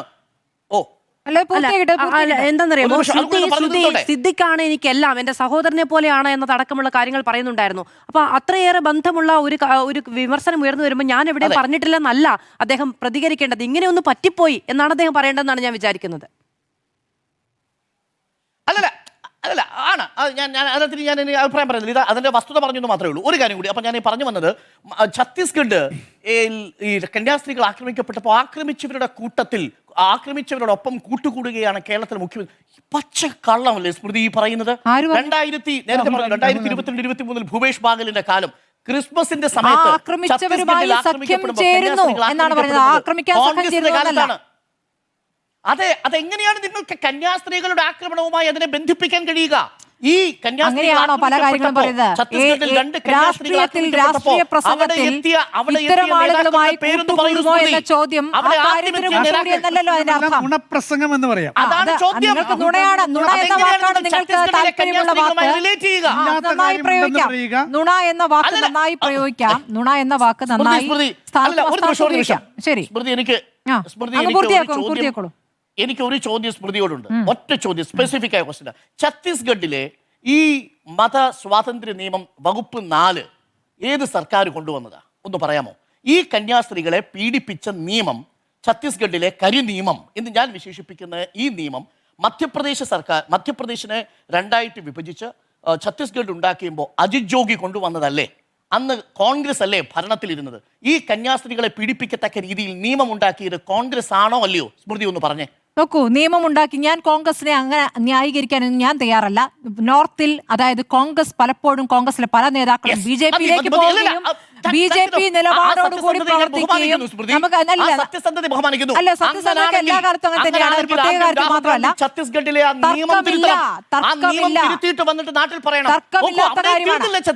തർക്കമില്ലാത്ത കാര്യമാണ്. പക്ഷെ ഞാൻ ഒറ്റ കാര്യമുള്ളൂ ഡോക്ടർ അരുൺ, കന്യാസ്ത്രീകൾ BJP കാലത്ത് എത്രത്തോളം ആക്രമണങ്ങൾ കൂടി എന്നതിന്റെ കണക്ക് സഭ തന്നെ തയ്യാറാക്കിയത് നമ്മുടെ മുന്നിലുള്ളപ്പോൾ അതിനെക്കുറിച്ച് വിമർശനമില്ലാതിരിക്കുന്നത് എന്താണെന്നാണ് ചോദ്യം. എന്റെ സമയമാണ്. ഞാൻ സമയം കഴിയാനായി. വേഗം പറയൂ. ഞാൻ പറയാം. അപ്പൊ ഒന്ന് കേൾക്കൂ. അതിനിടയ്ക്ക് സ്മൃതി ഇടപെടുകയല്ലേ? എന്നോട് സ്മൃതി ചോദിച്ചപ്പോൾ ഞാൻ പറയണ്ടേ? സ്മൃതി പറഞ്ഞു, ഞാൻ കേട്ടു. ഈ ഛത്തീസ്ഗഡിലെ നിയമനിർമ്മാണത്തിന്റെ ഉത്തരവാദിത്വം കോൺഗ്രസിനാണെന്ന് സ്മൃതി പറഞ്ഞത് വളരെ സന്തോഷത്തോടു കൂടിയും ബഹുമാനത്തോടു കൂടിയും ഞാൻ കേട്ടിരുന്നു. അത് വളരെ പ്രധാനപ്പെട്ട കാര്യമാണ്. സ്മൃതി പറഞ്ഞത് സത്യമാണ്. ഇനി ഞാൻ പറയുന്നത് കൂടി കേൾക്കൂ. അതിനുശേഷം ആ നിയമത്തിന്റെ ഭേദഗതി വരുത്താൻ രാഹുൽ ഗാന്ധി തയ്യാറായോ? ഹിമാചൽ പ്രദേശിൽ തയ്യാറായോ? തീർന്നില്ല. അന്ന് ഈ ഛത്തീസ്ഗഡിൽ കന്യാസ്ത്രീകൾ ആക്രമിക്കപ്പെട്ടപ്പോൾ പോയ നേതാവിന്റെ പേര് ബൃന്ദ കാരാട്ട് എന്നല്ലേ? അന്ന് അവിടെ എത്തിയ ഒരു നേതാവിന്റെ പേര്. മറ്റു കേരളത്തിലെ കോൺഗ്രസ് നേതാക്കളും അവിടെ പോയി, ഇല്ലെന്ന് ഞാൻ പറയില്ല. നമ്മുടെ അങ്കമാലിയിലെ റോജി അടക്കമുള്ളവർ അവിടെ എത്തി, അൻവർ സാദത്ത് അടക്കമുള്ളവർ അവിടെ എത്തി. അന്ന് കേരളത്തിൽ നിന്നുള്ള നേതാക്കൾ അവിടെ എത്തി. പക്ഷേ എന്റെ ചോദ്യം, അന്ന് ഛത്തീസ്ഗഡിലെ കോൺഗ്രസ് നേതാക്കളുടെ പ്രതികരണം എന്തായിരുന്നു? സ്മൃതി ഓർമ്മിക്കുന്നോ? ഏതെങ്കിലും ഒരു ഛത്തീസ്ഗഡിലെ കോൺഗ്രസ് നേതാവ്, ഛത്തീസ്ഗഡിലെ PCC അധ്യക്ഷനെ നിങ്ങൾക്ക് അന്ന് കന്യാസ്ത്രീകൾക്കൊപ്പം അവർക്കൊപ്പം നിൽക്കാൻ BJP-ക്കാർക്കെതിരെ ഒരു വാക്ക് പറയാൻ കണ്ടുകിട്ടാൻ സാധിച്ചിരുന്നോ? സ്മൃതി, ക്യാൻ യു സേ? സ്മൃതിക്ക് പറയാൻ പറ്റുമോ? എനിക്ക് തർക്കമില്ലാത്ത കാര്യങ്ങളാണ് ഇവിടുത്തെ കേരളത്തിലെ കോൺഗ്രസുമായി ബന്ധപ്പെട്ടാണ് ഞാൻ പറഞ്ഞത്. കേരളത്തിൽ വന്ന് കേരളത്തിലെ തെരഞ്ഞെടുപ്പുമായി ബന്ധപ്പെട്ട കാര്യങ്ങളാണ് പറയുന്നത്. പറയേണ്ടത് ഛത്തീസ്ഗഡിൽ ആ നിയമം മാറ്റിയെഴുതാത്ത ഹിമാചൽ പ്രദേശിൽ ഇവിടെ വന്ന് അതിനെതിരെ ശക്തമായി പ്രതിഷേധിച്ച് ഇവിടുത്തെ കന്യാസ്ത്രീകളെയും ബിഷപ്പുമാർക്കും ഒരു വേട്ടക്കാർക്കും വിട്ടുകൊടുക്കാത്ത വിധം സംരക്ഷിക്കുന്ന കേരള ശരി, സമൂഹത്തിൽ നിന്ന് FCRA വർഗീയ നിയമത്തിലല്ലല്ലോ വിഷയം ഇപ്പോൾ ഒരു നേതാവും തർക്കം. FCRA ശ്രമിക്കാൻ നിയമ പാടില്ലായിരുന്നു. ഭേദഗതിയിലാണല്ലോ അങ്ങനെ തർക്കം. കൂട്ടിയോജിപ്പിച്ചത് അവിടെയാണല്ലോ ഈ ശരിയായ പ്രശ്നം കാര്യമേ അല്ല. FCRA നിയമത്തിലല്ല പ്രശ്നം, നിയമ ഭേദഗതിയിലാണ് പ്രശ്നം എന്നുള്ളത് ഇവിടെ സഭയടക്കം പറയുമ്പോൾ നിയമമല്ല പ്രശ്നം, നിയമ ഭേദഗതിയിലാണ്. ഇതിൽ പിണറായി വിജയൻ ആര് അടക്കം പറഞ്ഞു? പറയുന്നത് അല്ല, FCRA നിയമത്തിൽ തന്നെ പ്രശ്നമുണ്ടായിരുന്നു. കീഴിലേക്ക് FCRA കൊണ്ടുവരാഞ്ഞത് നിയമത്തിൽ തന്നെ ഇന്ദിരാഗാന്ധിയുടെ പ്രശ്നമുണ്ടായിരുന്നു. പിഴവാണെന്ന് പറയുന്നുണ്ട്. RSS ഇവിടെ രജിസ്റ്റർ ചെയ്ത സംഘടനയാണോ? മനസ്സിലായില്ല. FCRA നിയമ ഭേദഗതിയിൽ തന്നെ പ്രശ്നമുണ്ട്, FCRA നിയമത്തിന്റെ രൂപത്തിൽ തന്നെ പ്രശ്നമുണ്ട്. ശരി. ഘടനാപരമായി തന്നെ നിയമത്തിന്റെ FCRA ഈ നിയമത്തിന്റെ പണം രൂപത്തിൽ വാങ്ങുന്നത് പ്രശ്നം ഇന്ത്യയിലെ ഇതുവരെ ആരും ന്യൂനപക്ഷ സംഘടനകളെ ഏത് ഉന്നയിച്ചിട്ടില്ല. നിമിഷവും ആക്രമിക്കാൻ, ഡോക്ടർ ഒരു ഈ ഭൂരിപക്ഷ നിമിഷം വരെയും സമൂഹത്തിനെ ഉന്നയിച്ചിട്ടില്ല. ആക്രമിക്കാൻ രീതിയിലാണ് ഇപ്പോൾ വിട്ടുകൊടുക്കുന്നത്. അനുഭവസ്ഥർ അല്ല, ഒരു കാര്യം കൂടി, ഭേദഗതിയുമായി ഞാൻ അവസാനിപ്പിച്ചോട്ടെ. ബന്ധപ്പെട്ടാണ് ആരോപണം ഉന്നയിക്കുന്നത്. ഭേദഗതിയുമായി ബന്ധപ്പെട്ടാണ് അവരുടെ എതിരഭിപ്രായം പറയുന്നത്. അല്ലെ, സംശയമൊന്നുമില്ല. ആ. ഇപ്പൊ നമ്മൾ എതിർക്കുന്നത് ആരെ? ഇപ്പൊ എതിർക്കുന്നത് BJP തന്നെയാണെന്ന് ശരി, അത് വ്യക്തതയില്ല. ആരെയാണ് എതിർക്കുന്നതിൽ വ്യക്തതയില്ല. ഈ പറയുന്ന പാരവയ്ക്കുന്ന പണി കാണിക്കരുത്. ശരി, അത് രാഹുൽ ഗാന്ധി ആണെങ്കിലും ശരി, കള്ളൻ ശരി. പവിത്രൻ മോഡലിൽ കാര്യങ്ങൾ പ്രതികരിക്കുന്ന ചില നേതാക്കളാണെങ്കിലും ശരി, ശരി. ഈ പാരവയ്ക്കുന്ന പരിപാടി ഉണ്ടാവരുത്. സത്യസന്ധമായ കാര്യങ്ങൾ പറയൂ. ശരി. മുഖ്യമന്ത്രി പിണറായി വിജയൻ എന്തായിരുന്നു കന്യാസ്ത്രീകൾ ആക്രമിക്കപ്പെട്ട വിഷയത്തിലുള്ള പ്രതികരണം? വളരെ വ്യക്തമായ സ്റ്റേറ്റ്മെന്റ് ഇല്ലേ? അതുകൊണ്ട് കള്ളത്തരം പറഞ്ഞ് പോര് മുറിക്കരുതെന്ന് മാത്രമേ എനിക്ക് പറയാനുള്ളൂ. പോരുമുറുകിയോ എന്ന ചോദ്യത്തിന് പോരുമുറുകി എന്നുള്ളതാണ് എൻ്റെ അഭിപ്രായം. എന്തൊക്കെയാണ് ഈ അവസാന നിമിഷങ്ങളിൽ അല്ലെങ്കിൽ അവസാന മണിക്കൂറുകളിൽ പ്രധാനമായും ഉന്നയിക്കുന്ന വിഷയം? ഇപ്പോൾ ഡീലുമായി ബന്ധപ്പെട്ട വിഷയം പറഞ്ഞു. രാഹുൽ ഗാന്ധിയുടെ പ്രസംഗത്തിൽ ഒരു ആവർത്തന വിരസതയുണ്ടായിരുന്നു. അതോടൊപ്പം അത് അരാഷ്ട്രീയമാണ്, അല്ലെങ്കിൽ BJP-യെ CPM-നെയും ഏത് രൂപത്തിൽ ഏകീകരിക്കുന്നു, രണ്ടുപേരും ഒരേ രൂപത്തിൽ പ്രവർത്തിക്കുന്നത്, അതിൽ ഉന്നയിച്ചിരിക്കുന്ന താരതമ്യങ്ങൾ എത്രത്തോളം ശരിയാണ് എന്നുള്ള കാര്യം ഇവിടെ പലരും അഭിപ്രായപ്പെട്ടു. ശരിയാണ്, ചില കാര്യങ്ങളിൽ അത് സംശയമുണ്ട്. പക്ഷേ FCRA-യുമായി ബന്ധപ്പെട്ട ഒരു വിഷയം അവിടെ നിൽക്കുന്നു. ആ വിഷയം അവിടെ നിൽക്കുമ്പോൾ അങ്ങനെയുള്ള ഒരു പാർട്ടിയുമായി ഏതെങ്കിലും തരത്തിൽ ഐക്യപ്പെടുന്നുണ്ടോ BJP എന്നൊരു ചോദ്യമാണ് രാഹുൽ ഗാന്ധി ഉന്നയിക്കുന്നത്. രാഹുൽ ഗാന്ധി ഇവിടെ നേരെ വന്ന് കേന്ദ്ര ഏജൻസി പിണറായി വിജയനെ അറസ്റ്റ് ചെയ്യാത്തതെന്ത് എന്ന രൂപത്തിലല്ല അത് ചോദിക്കുന്നത്. ചോദിക്കുന്നതിന്റെ അർത്ഥം വളരെ വ്യക്തമാണ്. അതായത് പ്രതിപക്ഷം ഭരിക്കുന്ന സംസ്ഥാനങ്ങളിൽ എങ്ങനെയാണ് കേന്ദ്ര സർക്കാർ പിടിമുറുക്കാറ്, അവിടുത്തെ ഭരണകൂടങ്ങളോട് എങ്ങനെയാണ് പെരുമാറാറുള്ളത് എന്നുള്ളത് നമ്മുടെ മുന്നിലുള്ള കാര്യമാണ്. അപ്പോൾ അങ്ങനെയുള്ള ഒരു പെരുമാറ്റം കേന്ദ്ര സർക്കാരിൽ നിന്നും കേരളത്തിന് നേരിടേണ്ടി വരുന്നില്ല എന്നുള്ളത് കേന്ദ്ര സർക്കാരുമായി ഒരു അനുനയത്തിൽ പോകുന്ന ഒരു സമീപനം പിണറായി വിജയനുണ്ട് എന്നുള്ളത് കൊണ്ട് തന്നെയാണ്. ഈ സ്റ്റാലിൻ നടത്തുന്ന പോലെ, മമതാ ബാനർജി നടത്തുന്ന പോലെയുള്ള ഒരു ഫൈറ്റ് പിണറായി വിജയന്റെ ഭാഗത്ത് നമ്മൾ കാണുന്നില്ല. അതാണ് യഥാർത്ഥത്തിൽ രാഹുൽ ഗാന്ധി ഉന്നയിക്കുന്ന ഒരു വിഷയം. അതുകൊണ്ടാണ് കേന്ദ്ര ഏജൻസി എന്തുകൊണ്ട് ഇവിടേക്ക് വരുന്നില്ല എന്ന ചോദ്യം ഉന്നയിക്കുന്നത്. അല്ലാതെ എന്നെ ഇത്ര മണിക്കൂർ ചോദ്യം ചെയ്തുകൊണ്ട് എന്തുകൊണ്ട് പിണറായി വിജയനെ നേരെ വന്ന് അറസ്റ്റ് ചെയ്ത് കൊണ്ടുപോകുന്നില്ല? ആ അറസ്റ്റ് ചെയ്ത നിമിഷമാണ് ഇന്ത്യ മുന്നണിയുടെ ഭാഗമായ കോൺഗ്രസിന് ഏറ്റവും സന്തോഷകരമായ നിമിഷം എന്ന അർത്ഥമില്ല. ഇവിടെ എന്തൊക്കെയോ ഒത്തുതീർപ്പുകൾ ഉണ്ടാകുന്നു എന്നതാണ് ആ കാര്യം പറഞ്ഞതിലൂടെ ഉന്നയിച്ച ഒരു ചോദ്യമായി ഞാൻ മനസ്സിലാക്കുന്നത്. അടുത്തായി പറയുന്നത് ഈ വലിയ വിഷയമായി, അതായത് ഉള്ളതിലും വലിയ വിഷയമാക്കി ഉയർത്തി കാണിച്ചുകൊണ്ടിരുന്നത് വയനാട്ടിലെ കോൺഗ്രസ് നിർമ്മിക്കുന്ന വീടാണല്ലോ. അവർ ഒരു കോൺഗ്രസ് എന്ന രാഷ്ട്രീയ പാർട്ടി അവരുടെ സ്വന്തം നിലയ്ക്ക് ചില പണം പിരിക്കലുകൾ നടത്തിയിരിക്കുകയും ആ പണം പിരിക്കലിന്റെ ഭാഗമായി ഞങ്ങൾ ഇത്ര വീടുകൾ നൽകുമെന്നുള്ള വാഗ്ദാനം നൽകുകയും ചെയ്തിരിക്കുന്നു. സർക്കാർ നൽകുന്ന വീടുമായിട്ടാണ് കോൺഗ്രസ് നൽകുന്ന വീടിനെ പ്രത്യേകമായി താരതമ്യം ചെയ്തതെന്ന് പ്രത്യേകം ഓർക്കേണ്ടതുണ്ട്. സർക്കാർ നൽകുന്ന വീടുകൾ എന്നുള്ളത് ഞാനും നിങ്ങളടക്കം നമ്മൾ ഓരോരുത്തരും നൽകിയ പണം, അത് 777 കോടി അടക്കം വരുന്ന ആ തുകയിൽ നിന്ന് എടുത്ത എത്ര കണക്കാണ് ഉപയോഗിച്ചത്, എത്ര രൂപ ഉപയോഗിച്ചു എന്നുള്ളതും നമ്മുടെ മുന്നിലുണ്ട്. എത്ര തുക ബാക്കിയുണ്ട് എന്നുള്ളതും 2 വർഷം പൂർത്തിയാകുമ്പോഴാണ്. ഞാൻ പൂർത്തിയാക്കട്ടെ ഞാൻ പറഞ്ഞു തുടങ്ങിയിട്ടേ ഉള്ളൂ ഡോക്ടർ അരുൺ, അസ്വസ്ഥനാകാതിരിക്കും. അപ്പോൾ ആ വീടിന്റെ പണി പൂർത്തിയായി എന്ന് പറയുമ്പോൾ 178 വീടുകളാണ് ഇപ്പോൾ പൂർത്തിയായിരിക്കുന്നത്. 400-ലധികം വീടുകൾ പൂർത്തിയാക്കാനുണ്ട്. 178 വീടുകൾ പൂർത്തിയായി എന്ന് പറയുമ്പോൾ ആ വീടിന്റെ ദൃശ്യങ്ങൾ നമ്മൾ കണ്ടതാണ്. ആ താക്കോൽ കൊടുക്കുന്നതിനുള്ള തിരക്കും നമ്മൾ കണ്ടതാണ്. ആ വീടുകളിലേക്ക് താമസം തുടങ്ങിയോ? താമസം തുടങ്ങാനായ സംവിധാനമായ വീടിലേക്ക് പ്രവേശിക്കാനാകുമ്പോഴാണ് വീട് നൽകിയെന്നത് പൂർണ്ണാർത്ഥത്തിൽ ശരിയാവുക. അപ്പോൾ 178 വീടുകളിലും താമസിക്കാൻ കഴിഞ്ഞിട്ടില്ല. ഒരാൾ പോലും താമസിക്കാൻ തുടങ്ങിയിട്ടില്ല സർക്കാർ നൽകിയ വീടിൽ എന്നുള്ളതാണ് ഏറ്റവും പ്രധാനപ്പെട്ട വസ്തുത. അതവിടെ എന്താണ്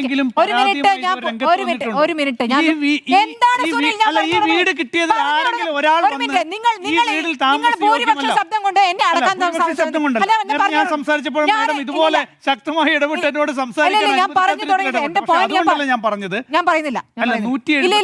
ഞാൻ പറഞ്ഞു 178 വീടുകൾ കിട്ടിയവരിൽ ആരെങ്കിലും ഒരാൾ വന്ന് ഈ വീട് താമസയോഗ്യമല്ല. മണ്ടത്തരം പറയാതിരിക്കും സുനിൽ, ഞാൻ ആ വാക്കുപയോഗിക്കും മണ്ടത്തരം എന്ന്. കാരണം 178 വീടും അവർക്ക് അത്യാവശ്യമാണ്. അവർ ആ വീട് കാത്തിരിക്കുന്നവരാണ്. അവരൊന്ന് പരാതി ഉറക്കെ പറയാനോ? പരാതികൾ ഉണ്ടായിട്ടുണ്ട്, പ്രതികരണങ്ങൾ ഉണ്ടായിട്ടുണ്ട്. ആ പ്രതികരണം കണ്ട ശേഷമാണ് ഞാൻ പറയുന്നത്. രണ്ട് മൂന്ന് സ്ത്രീകളുടെ എന്താണ് ഡോക്ടർ അനു കേൾക്കൂ ഞാൻ പറയുന്നത്. ഞങ്ങൾക്ക് വീട് പൂർണ്ണമായും ഞങ്ങൾക്ക് താമസിക്കുന്ന യോഗ്യമായി കിട്ടിയിട്ടില്ല. ഞങ്ങൾക്ക് ആശങ്കയുണ്ട്, എപ്പോഴാണ് കയറി താമസിക്കാനാവുക എന്ന ആശങ്കയുണ്ട് എന്ന് സ്ത്രീകൾ പറയുന്ന പ്രതികരണം ഞാൻ കണ്ടു. അതിന്റെ അടിസ്ഥാനത്തിൽ രാഷ്ട്രീയ പാർട്ടികളുടെ പ്രതികരണമല്ല, സ്ത്രീകൾ പറയുന്ന, അവിടെ വീട് കിട്ടിയ ആളുകൾ പറയുന്ന പ്രതികരണം ഞാൻ കണ്ടു. ആ 178 വീട് താമസ യോഗ്യമാകുമ്പോഴാണ് വീട് കൈമാറിയെന്ന് പൂർണ്ണാർത്ഥത്തിൽ ശരിയാവുക. ഇനി പറയട്ടെ, ഇത് പൂർത്തിയാവാത്തതുകൊണ്ടാണല്ലോ നാളെ 21 വീടുകൾ കൊടുക്കുമെന്ന് പറഞ്ഞത് 5-ാം തീയതിക്കകം. നാളെ 5-ാം തീയതിയാണ്. 21 വീടുകളിലേക്ക് കയറി താമസിക്കുമോ എന്നുള്ളതാണ് കാത്തിരിക്കുന്നത്. നാളെ കയറുന്നുണ്ടെങ്കിൽ നല്ല കാര്യം, അത് സംഭവിക്കട്ടെ. എന്നിട്ട് കൃത്യമായി പറഞ്ഞിട്ടുണ്ട്, വിഷു കഴിഞ്ഞ് 14-ാം തീയതി കഴിഞ്ഞിട്ടുള്ള വീടുകൾ ബാക്കി 400 പൂർത്തിയാകുമെന്ന്. പണി ഇഴയുന്നതും പണി വേഗത്തിലാകുന്നതും ഒക്കെ പ്രത്യേക ഘട്ടത്തിലായിരുന്നു. ഇതൊക്കെ തന്നെ മാധ്യമങ്ങൾ പുറത്തു പറഞ്ഞ ഘട്ടത്തിലാണ് വേഗം കൂടുകയും ചെയ്തത്. നാളെ ആ 21 വീടെങ്കിലും പൂർത്തിയാകട്ടെ എന്ന് ഞാൻ ആഗ്രഹിക്കുകയാണ്. അതവിടെ നിൽക്കുമ്പോഴാണ് കോൺഗ്രസ് ചാരിറ്റി പ്രവർത്തനത്തിന്റെ ഭാഗമായി നൽകുന്ന വീടുകൾ സ്ഥലം വാങ്ങിയ സ്ഥലത്ത് പോയി ഡിവൈഎഫ്ഐയുടെ അശ്ലീല സമരം നടത്തുന്നത്. ഞാൻ അശ്ലീല സമരം എന്ന് തന്നെ പറയും. കാരണം അങ്ങനെ ഒരു സമരം അവിടെ നടത്തേണ്ടത്, അവർ വാങ്ങിയ സ്ഥലത്തിന് പുറത്ത് വാങ്ങി നടത്തേണ്ട ഒരു കാര്യം ഡിവൈഎഫ്ഐക്കില്ല. അവരവരുടെ നിലയ്ക്ക് നൽകിയ കാര്യം ഫണ്ടിലേക്ക് കൊടുത്തിട്ടുണ്ടെങ്കിൽ കോൺഗ്രസ് സ്വന്തം നിലയ്ക്ക് ചെയ്തതാണ്. സ്വന്തം നിലയ്ക്ക് ചെയ്യുന്ന ഒരു രാഷ്ട്രീയ പാർട്ടി ചെയ്യുന്നതിന് ഈ സമരവുമായി ഡിവൈഎഫ്ഐ അങ്ങോട്ട് പോകേണ്ട കാര്യമില്ല എന്നുള്ളതാണ്. അത് ധാർമ്മികമായും ശരിയായ രീതിയാണെന്ന് ഞാൻ കരുതുന്നില്ല. ഇനി കോൺഗ്രസ് ഈ കണക്ക് ഇന്ന് പറഞ്ഞിരിക്കുന്ന വ്യക്തമായ കണക്ക് പറയാൻ എന്തുകൊണ്ട് വൈകി എന്ന ചോദ്യം എനിക്ക് കോൺഗ്രസിനോടുമുണ്ട്. ഈ പറഞ്ഞ ആരോപണങ്ങൾ കേൾക്കുന്ന ഘട്ടത്തിൽ എന്തുകൊണ്ട് പറഞ്ഞില്ല? ഇത് രണ്ടുപേരുടെ പേരിലുള്ള അക്കൗണ്ടിലേക്കാണ് വന്നതെന്നും ഏത് ബാങ്കിലാണെന്നും പറഞ്ഞു. ആപ്പ് വഴി ഇതുവരെയും പറഞ്ഞുകൊണ്ടിരുന്നത് എന്താണ്? നിങ്ങളുടെ പണം എവിടെ, നിങ്ങളുടെ കണക്ക് എവിടെ എന്നാണ്. കണക്ക് ഇവിടെ പറയുമ്പോൾ പറയുന്നത് ആ ആപ്പ് എവിടെയെന്ന്. എന്താണ് നിങ്ങൾ ചോദിക്കുന്ന ഓരോ ചോദ്യത്തിന് ഉത്തരം പറയാൻ നിൽക്കുകയാണ്. ആപ്പ് ഉള്ളത് കൊണ്ടാണ് ഓരോരുത്തരും ഒരു മിനിറ്റ് ഇല്ലില്ല ഓരോരുത്തരും കയ്യിൽ ഒരു മിനിറ്റ് പൊതുജനത്തിന്റെ പൊതുജനത്തിന്റെ ഭാഗത്തിനായിട്ടുള്ള കാര്യം തന്നെ മറ്റേത് നടക്കുന്നത്. ഒരു മിനിറ്റ് പറയട്ടെ, പറയട്ടെ സുനിൽ. ഇന്ന് ഉത്തരം പറഞ്ഞിരിക്കുന്നു, എത്ര കണക്കുകൾ എന്നുള്ള പറഞ്ഞിരിക്കുന്നു. ഞങ്ങളുടെ കയ്യിലുള്ള പണം ഇത്രയാണെന്നും സ്ഥലം വാങ്ങിയ ശേഷം വീട് വാങ്ങാനുള്ള പണം ഞങ്ങളുടെ കയ്യിലില്ല എന്നും പറയുന്നുണ്ട് അല്ലേ?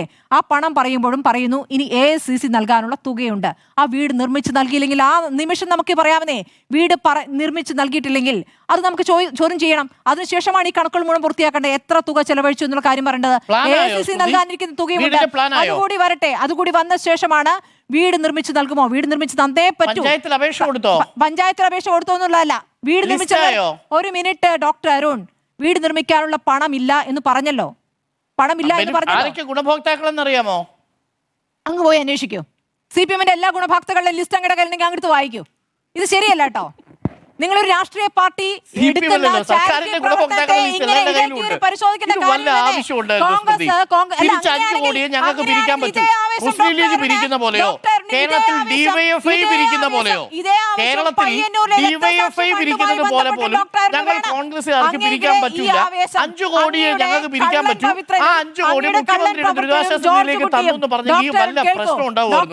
കേൾക്കൂ. അങ്ങേക്ക് ഓർമ്മ വന്ന കള്ളൻ പവിത്രനും അങ്ങേക്ക് ഓർമ്മ വന്ന ജോർജ് കുട്ടിയും ഒക്കെ ഈ പറഞ്ഞ പയ്യന്നൂരിലെ രക്തസാക്ഷി ഫണ്ട് മോഷണത്തിലും കൂടി തോന്നേണ്ടതാണ്. ഏതെങ്കിലും സിനിമ അങ്ങേക്ക് ഓർമ്മ വന്നോ ആവോ? ഒന്നും പറഞ്ഞു കേട്ടില്ല.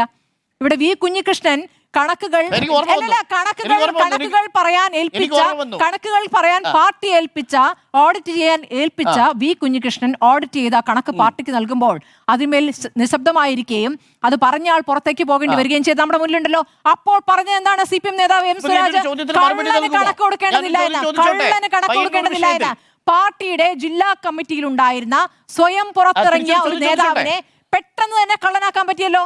TK ഗോവിന്ദൻ ഇന്ന് പിണറായി വിജയനെതിരെ വിമർശനം ഉന്നയിച്ചപ്പോൾ TK ഗോവിന്ദനോട് KK രാഗേഷ് എന്താണ് പറയുന്നത്? തീക്കൊള്ളി കൊണ്ട് തല ചൊറിയരുത് എന്നാണ്. തീക്കൊള്ളി കൊണ്ട് തല ചൊറിഞ്ഞവരുടെ തല പോയ ചരിത്രം അവിടെയുണ്ട്. അതുകൊണ്ട് ഭയക്കണം, TK ഗോവിന്ദൻ ഭയക്കണം. നാളെ ജീവൻ എന്തും സംഭവിക്കാമെന്നുള്ള ഭയം വേണം. ആ ഭയപ്പാടാണ് ഇന്ന് ഉണ്ടാക്കിയിരിക്കുന്ന ഒരു പ്രതികരണത്തിലൂടെ. നിങ്ങൾക്ക് എന്തും പറയാം, നിങ്ങൾക്ക് എല്ലാ ചോദ്യങ്ങൾക്കും ഉത്തരം പറയാൻ ഒരു തരത്തിലും ഒരു ബാധ്യതയില്ല എന്ന മട്ടിൽ കാര്യങ്ങൾ പറയരുത്. SDPI-യുമായി ബന്ധപ്പെട്ട് ആർജവമുണ്ട്. 2024 പിണറായി വിജയൻ കണ്ണൂരിൽ പറഞ്ഞതാണ് SDPI-യുടെ വോട്ട് വേണ്ട എന്ന് പറയാൻ CPM-ന് ആർജവമുണ്ട് എന്ന്. ആ ആർജവവുമായി ബന്ധപ്പെട്ട് അങ്ങാണല്ലോ MV ഗോവിന്ദനോട് ചോദിച്ചത്. എന്താണ് പറഞ്ഞത്? എന്താ വോട്ട് കിട്ടിയ പ്രശ്നം എന്നാണല്ലോ. അപ്പോൾ SDP വോട്ട് വാങ്ങാം. SDP ആണോ ജമാഅത്തെ ഇസ്ലാമിയാണോ തീവ്രത എന്ന കാര്യത്തിൽ പാലക്കാട് ഉപതെരഞ്ഞെടുപ്പിന്റെ കാര്യത്തിൽ ഏറ്റവും തീവ്രത SDP ആയിരുന്നു അല്ലേ? ആ തീവ്രത ഇപ്പോൾ പറയുകയാണ് ജമാഅത്തേക്കാൾ വലുതാണോ SDP എന്ന്. മാത്രമല്ല ഇവിടെ ഷംസീർ പറയുകയാണ് കാരായി രാജൻ മത്സരിക്കുന്ന കാര്യത്തിൽ SDP കാര്യങ്ങൾ ബോധ്യപ്പെടുമെന്നാണ് കരുതുന്നത് എന്ന് പറയുകയാണ്. SDP ഒരു പ്രവർത്തനം കൊല്ലപ്പെട്ടാണല്ലോ. കാരായി രാജൻ അത് ചെയ്തിട്ടില്ല, SDP അത് ബോധ്യപ്പെടണമെന്ന് പറയുകയാണ്. അപ്പോൾ SDP ബോധ്യപ്പെടുത്താൻ, SDP ബോധ്യപ്പെട്ട അവരുടെ വോട്ട് വാങ്ങാൻ, വോട്ട് വേണ്ട എന്ന് പറയാതിരിക്കാൻ രണ്ട് വ്യത്യാസമുണ്ട് കേട്ടോ. എന്താ വർത്താനം പറയുന്നത്? ഓരോ സ്ഥാനാർത്ഥികൾ ഞാൻ ഒരു കാര്യം പറയാം സുനിൽ, ഇവിടെ മറ്റു നേതാക്കളുടെ കാര്യമാണ് UDF കൺവീനർ എന്ന നിലയ്ക്ക് കേൾക്കോ. UDF കൺവീനർ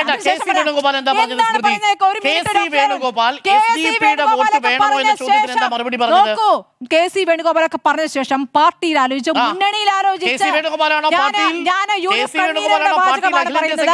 അതായത് UDF കൺവീനറുടെ വാചകമാണ് ഞാൻ പറയുന്നത്.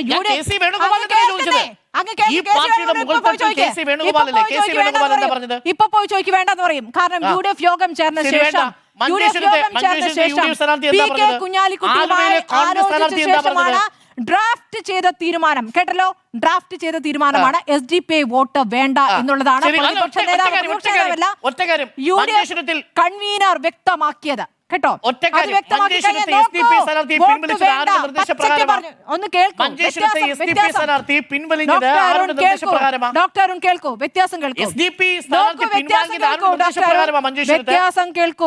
കേൾക്കൂ. നമ്മുടെ മുന്നിലുള്ളത് SDP നേതാവ് സംസ്ഥാന അധ്യക്ഷൻ മഞ്ചേശ്വരത്തെ SDP സ്ഥാനാർത്ഥിയെ പിൻവലിച്ചത് ആരുടെ നിർദ്ദേശപ്രകാരമാണ്? പല SDP നേതാവ് തന്നെ പറയുന്നു, പല മത സംഘടനകളും മുസ്ലിം സംഘടനകളും ആവശ്യപ്പെട്ടതിന്റെ അടിസ്ഥാനത്തിൽ നിന്ന് അദ്ദേഹം പറഞ്ഞു. ഒരു മിനിറ്റ് ഞാൻ പൂർത്തിയാക്കട്ടെ.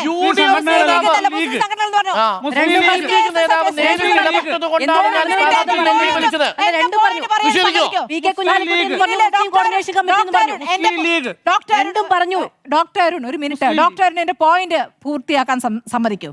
നോക്കൂ, ഈ തിരഞ്ഞെടുപ്പിൽ SDP വോട്ട് വേണ്ട എന്ന് പച്ചയ്ക്ക് പറഞ്ഞിരിക്കുന്നത് UDF ആണ്. ഒന്ന് VD സതീശൻ UDF കൺവീനർ എന്ന നിലയ്ക്കാണ് പ്രതിപക്ഷ നേതാവ് മാത്രം.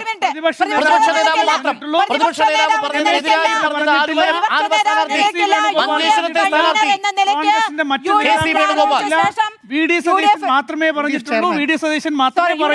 UDF ചെയർമാൻ എന്ന നിലയ്ക്കാണ് പറഞ്ഞതെന്ന കാര്യം അദ്ദേഹം വിശദമാക്കുന്നു. അതിൽ കുഞ്ഞാലിക്കുട്ടിയോട് കൂടി ആലോചിച്ച ശേഷം ഡ്രാഫ്റ്റ് ചെയ്ത തീരുമാനം എന്നാണ് വാർത്താ സമ്മേളനത്തിൽ പറഞ്ഞത്. വേണമെങ്കിൽ കുഞ്ഞാലിക്കുട്ടിയോട് നിങ്ങൾക്ക് പോയി ചോദിക്കാം. വോട്ട് വേണ്ട എന്നതാണ് വാചകം. അപ്പുറത്ത് വോട്ട് വേണ്ട എന്ന് പറയുമോ എന്ന് ചോദിക്കുമ്പോൾ ഇതുവരെ മറുപടി കിട്ടിയിട്ടില്ല എന്ന് മാത്രമല്ല എന്തിനു വേണ്ടെന്ന് വെക്കണമെന്ന് പറയുന്നു. SDP-യും ജമാഅത്തും വരുമ്പോൾ ജമാഅത്താണ് ഏറ്റവും വലിയ വർഗീയത, SDP അല്ല എന്ന് പറയുന്നു. അത് ഈ SDP ആക്രമണത്തിൽ കൊല്ലപ്പെട്ട രക്തസാക്ഷികളുടെ കുടുംബത്തോട് കൂടി CPM പറയാൻ ബാധ്യതയുള്ള മറുപടിയാണ്. അവിടെ അങ്ങനെ ഒരു കാര്യം പറയുന്നു. ഇനി ജമാഅത്തുമായി ബന്ധപ്പെട്ടാണെങ്കിൽ ജമാഅത്തയുടെ വോട്ട് നേരത്തെ വാങ്ങിയിട്ടുണ്ട്. അതിനുശേഷം ഇപ്പോൾ ജമാഅത്തയുമായി ബന്ധപ്പെട്ട് മറ്റു വാദം പറയുന്നു എന്നുള്ളതാണ്. അപ്പോൾ നിങ്ങൾക്ക് അവസരോചിതമായി ഓരോരോ നിലപാടെടുക്കാം, ആ നിലപാട് പറയാം എന്നുള്ളതാണ്. ഇപ്പോൾ SDP വോട്ട് വാങ്ങണം എന്നുള്ളത് എന്തുകൊണ്ടാണ് SDP വോട്ട് വാങ്ങേണ്ടത്? ന്യൂനപക്ഷ വോട്ട് അപ്പുറത്തേക്ക് കൺസോളിഡേറ്റ് ചെയ്യും എന്നുള്ള ആശങ്കയിൽ SDP വോട്ടെങ്കിലും പോരട്ടെ എന്ന രൂപത്തിൽ, എന്നാലേ ഈ ന്യൂനപക്ഷ വോട്ട് കിട്ടുകയുള്ളൂ എന്ന ബോധ്യത്തിലാണോ അങ്ങനെ ഒരു തീരുമാനമെടുത്തതെന്ന് സംശയിക്കേണ്ടിയിരിക്കുന്നു. അപ്പോൾ നേരത്തെ പറഞ്ഞത് വിഴുങ്ങി ഇപ്പോൾ പ്രതികരിക്കുന്നു. നിങ്ങളുടെ മുന്നിൽ രക്തസാക്ഷി ഫണ്ടുമായി ബന്ധപ്പെട്ട ചോദ്യങ്ങൾ ഉയരുമ്പോൾ ഇതുവരെ മറുപടി പറഞ്ഞിട്ടില്ല. രക്തസാക്ഷി ഫണ്ടുമായി ബന്ധപ്പെട്ട ചോദ്യങ്ങൾ ഉയരുന്നവരെ കള്ളൻ എന്ന് വിളിച്ചാൽ കള്ളത്തരമല്ലാതാകുന്നില്ല. ആ മറുപടികൾ നൽകാതെ ഒരു രാഷ്ട്രീയ പാർട്ടി സമാഹരിച്ച പണവുമായി ബന്ധപ്പെട്ട് അത് ഇഴകീറി പരിശോധിക്കാൻ പോകുന്നത് അപഹാസ്യമാണ്, പരിഹാസ്യമാണ് എന്ന് മാത്രമേ എനിക്ക് പറയാനുള്ളൂ. മടങ്ങിയെത്താം ശ്രീ ആൻഡ്രോ. പോരൊക്കെ മുറുകിയിട്ടുണ്ട്. പക്ഷേ ഈ കോൺഗ്രസ് ആരോടാണ് ഫൈറ്റ് ചെയ്യുന്നതെന്ന് നോക്കുമ്പോൾ ഒരു ഐഡിയയും കിട്ടുന്നില്ല. കോൺഗ്രസ് CPM-നോടാണോ, ഇന്ത്യ മുന്നണിയോടാണോ, RSS-നോടാണോ, BJP-നോടാണോ? രാഹുൽ ഗാന്ധി പറഞ്ഞിട്ട് ഒരു കാര്യം മനസ്സിലാകുന്നില്ല. സത്യം അതാണ്. ഒന്നാമത്തെ കാര്യം, ഈ FCRA ആക്ട് ആരാണ് കൊണ്ടുവന്നത്? ഇന്ദിരാഗാന്ധി ഈ അടിയന്തരാവസ്ഥ കാലത്ത് ഫോറിൻ മണി ഇന്ത്യയിൽ ഉപയോഗിക്കാതിരിക്കാൻ വേണ്ടിയിട്ട്, സ്വന്തം, അതായത് നമുക്കെതിരെ ഒരു കാര്യം വരാതിരിക്കാൻ വേണ്ടിയിട്ട് ഇന്ദിരാഗാന്ധി കൊണ്ടുവന്ന ആക്റ്റാണ് ഈ FCRA ആക്ട്. ഈ FCRA കൊണ്ടുവന്നിട്ട് അതിപ്പോൾ ഉപയോഗിക്കുന്നത് മുഴുവൻ BJP ആണെന്ന് മാത്രമേ ഉള്ളൂ. എല്ലാം അങ്ങനെ തന്നെയാണല്ലോ. ED ഏജൻസി ഉണ്ടാക്കി, കോൺഗ്രസ് ഉപയോഗിച്ചില്ല, BJP ഉപയോഗിക്കുന്നു. എന്നുള്ളതാണ്. എന്നിട്ട് അത് കോൺഗ്രസിനെതിരെ വരുമ്പോൾ പറയുകയാണ് അയ്യോ ഇതെന്താ ഇങ്ങനെ ഞങ്ങൾക്കെതിരെ വന്നത് എന്ന് പറയുകയാണ്. FCRA അത് തന്നെയാണ്. FCRA ഇത് ഉപയോഗിക്കാനുള്ള സാഹചര്യം ഒരുക്കി കൊടുത്തത് കോൺഗ്രസ് തന്നെയാണ്. അതിനെ ഈ പറയുന്ന പിണറായി വിജയൻ അല്ലെങ്കിൽ CPM എതിർക്കുന്ന സമയത്ത് അയ്യോ അത് പിന്നെ ഞങ്ങൾ ഇതാണ് കേരളത്തിലെ ക്രിസ്ത്യാനികളെ മുഴുവൻ ഞങ്ങളാണ് ഉന്നതിയിലേക്ക് കൊണ്ടുവന്നതെന്ന് പറയുന്ന ശൈലിയൊന്നും ശരിയല്ല. ഞാൻ പറയുന്നൊരു കാര്യമുള്ളൂ, നിങ്ങൾക്ക് എവിടെയെങ്കിലും ഒരു സ്ഥലത്ത് കാണിച്ചു തരാൻ പറ്റുമോ ഒരു ക്രിസ്ത്യാനിനെ ഇടതുപക്ഷത്തിൻ്റെ ഭാഗത്തുനിന്നോ CPMൻ്റെ ഭാഗത്തുനിന്നോ ഉപദ്രവിച്ചതായിട്ട് കാണിച്ചു തരാൻ പറ്റും ഏതെങ്കിലും ഒരു സ്റ്റേറ്റിൽ? ഇതെങ്ങനെയാണെന്നറിയോ? ഇത് കമ്പയർ ചെയ്യാണ്. BJP ആണോ കുറച്ച് കൂടുതൽ ഉപയോഗിച്ചത്, കോൺഗ്രസ് ആണോ കൂടുതൽ ഉപയോഗിച്ചത്? ഇതിങ്ങനെ കമ്പയർ ചെയ്യാണ്. ഞങ്ങളുടെ ഭാഗത്ത് കുറച്ച് സ്ഥലത്ത് ഉപയോഗിക്കും. ഒരാളെ ഉപദ്രവിക്കാൻ പാടില്ലായിരുന്നു, ഒരു മിനിറ്റ് സുല്ലേ, ഒരാളെ ഉപയോഗിക്കാൻ പാടില്ലായിരുന്നു എന്ന് പറയേണ്ടതാണ് കോൺഗ്രസ്. അതായത് ഞങ്ങളുടെ ഭാഗത്ത് കുറച്ചല്ലേ ഉപയോഗിച്ചുള്ളൂ, കോൺഗ്രസ് പിന്നെ BJP ആണ് കുറേ ഉപദ്രവിച്ചത് എന്ന് പറയുകയാണ്. എന്തൊരു മര്യാദകേടാണ്. എന്നിട്ട് ഇവിടെ വന്നിട്ട് ന്യായീകരണം പറഞ്ഞുകൊണ്ടിരിക്കുകയാണ് ഓരോ FCR. കോൺഗ്രസ് എന്ന് പറയുന്നത് മുസ്ലിങ്ങളുടെയും ക്രിസ്ത്യാനികളുടെയും കുത്തകയാണോ? ആ ശൈലിയിലാണ് പ്രവർത്തിച്ചുകൊണ്ടിരിക്കുന്നത്. ഞങ്ങൾക്ക് മാത്രമേ ഈ കുത്തക അവകാശമുള്ളൂ, ഞങ്ങൾ മാത്രമേ ന്യൂനപക്ഷ സംരക്ഷകരുള്ളൂ എന്ന് പറഞ്ഞുകൊണ്ടിരിക്കുന്ന കോൺഗ്രസ് ആണ്. അതിന് വേണ്ടിയിട്ട് എന്ത് വേണേലും പറഞ്ഞുകൊണ്ടിരിക്കുകയാണ്. എന്ത് പിണറായി വിജയൻ, നരേന്ദ്രമോദി 3ാമത്തെ പ്രാവശ്യമാണ് കേരളത്തിൽ വരുന്നത്.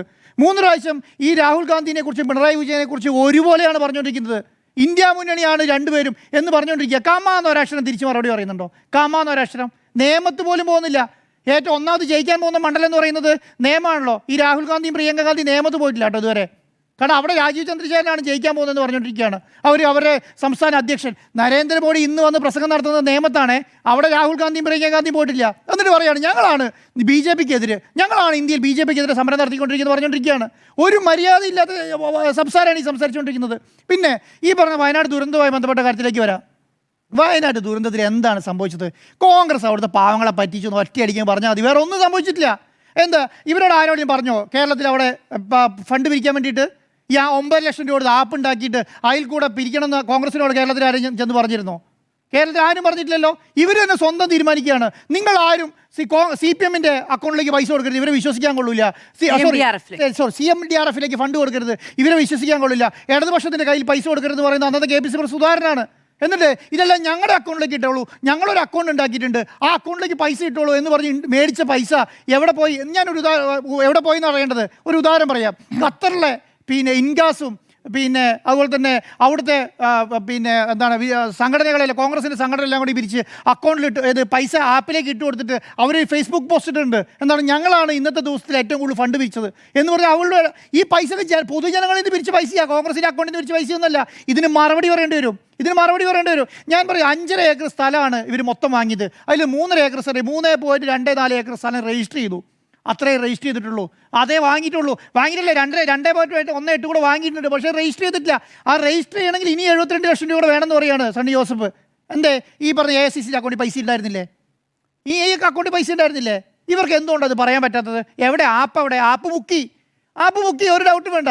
ആപ്പ് മുക്കി, ഫണ്ട് മുക്കി, ആ ഫണ്ട് മുക്കി ആപ്പ് മുക്കി എന്ന് പറയണമെങ്കിൽ ഇത് ആപ്പ് എടുത്ത് കാണിച്ചാൽ പോരെ. എന്തിനാ ആപ്പ്? ഇപ്പം നിങ്ങൾ പ്ലേ സ്റ്റോറിലും ഐഫോണിൻ്റെ ആപ്പ് ഇടുന്ന് നോക്കിയാൽ കാണുന്നില്ലല്ലോ. ഈ ആപ്പ് അവിടെ പോയി ആപ്പ് നോക്കി അറിയാമായിരുന്നല്ലോ പൈസ എടുത്തിട്ട് ആപ്പ് എടുത്ത് പുറത്ത്. ഇത് സുതാര്യമാക്കാൻ വേണ്ടിയിട്ടല്ലേ ആപ്പ് തുടങ്ങിയത്? ഈ അക്കൗണ്ട് സുതാര്യമാക്കാൻ വേണ്ടിയിട്ടല്ലേ ആപ്പ് തുടങ്ങിയത്? എന്നിട്ട് തുടങ്ങിയോ?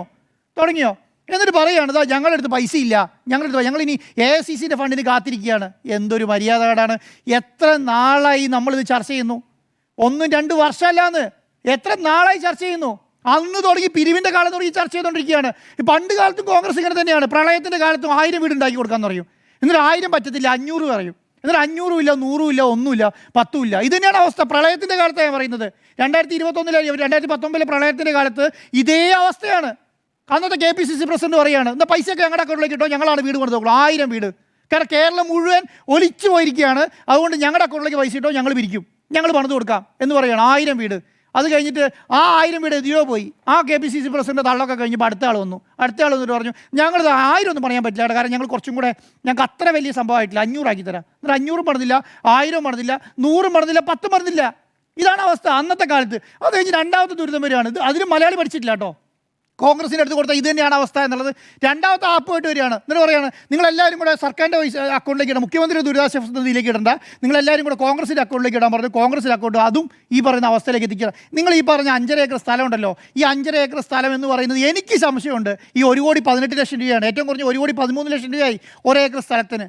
അവിടെ ആ സ്ഥലത്തിന് 1 കോടി കാരണം എനിക്ക് ആ സ്ഥലവില അറിയാലോ, അത്യാവശ്യം അവിടെ നമുക്ക് സ്ഥലം അങ്ങനെയൊക്കെ ധാരണയുള്ള ആൾക്കാരാണ്.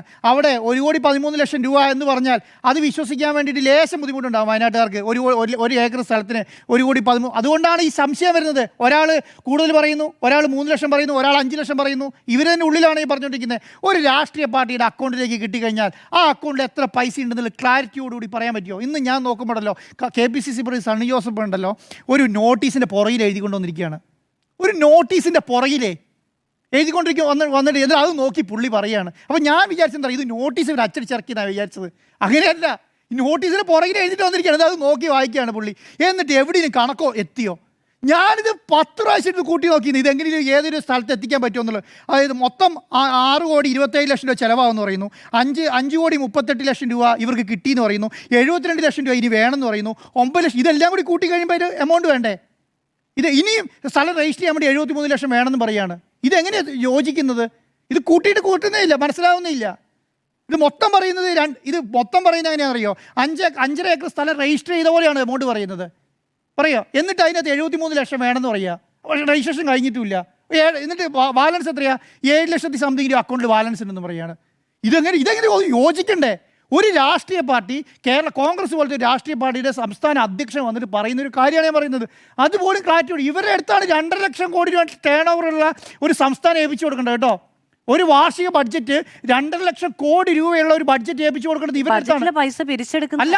ഞാൻ പറയുന്നത് ഈ കണക്ക് ഇത് ഒരു 5.5 കോടി രൂപ 6.5 കോടി രൂപേൻ്റെ കണക്ക് പ്രോപ്പറായിട്ട് എഴുതി കൂട്ടാൻ പറ്റാത്ത ആൾക്കാരുടെ അടുത്താണ് ഈ ഇത്രയും വലിയ സംവിധാനം ഏൽപ്പിച്ചു കൊടുക്കേണ്ടത്. എന്നിട്ട് എന്താ പറയുക? ഞാൻ വേറെ കാര്യം പറയാം. സ്മൃതി മേഡം നേരത്തെ പറഞ്ഞല്ലോ, ഇത് ഞങ്ങൾ പൈസ പിരിച്ചു, എൻ്റെയും KPCC അധ്യക്ഷൻ്റെയും പേരിലാണ് ഈ പൈസ നിക്ഷേപിച്ചിരിക്കുന്നത്.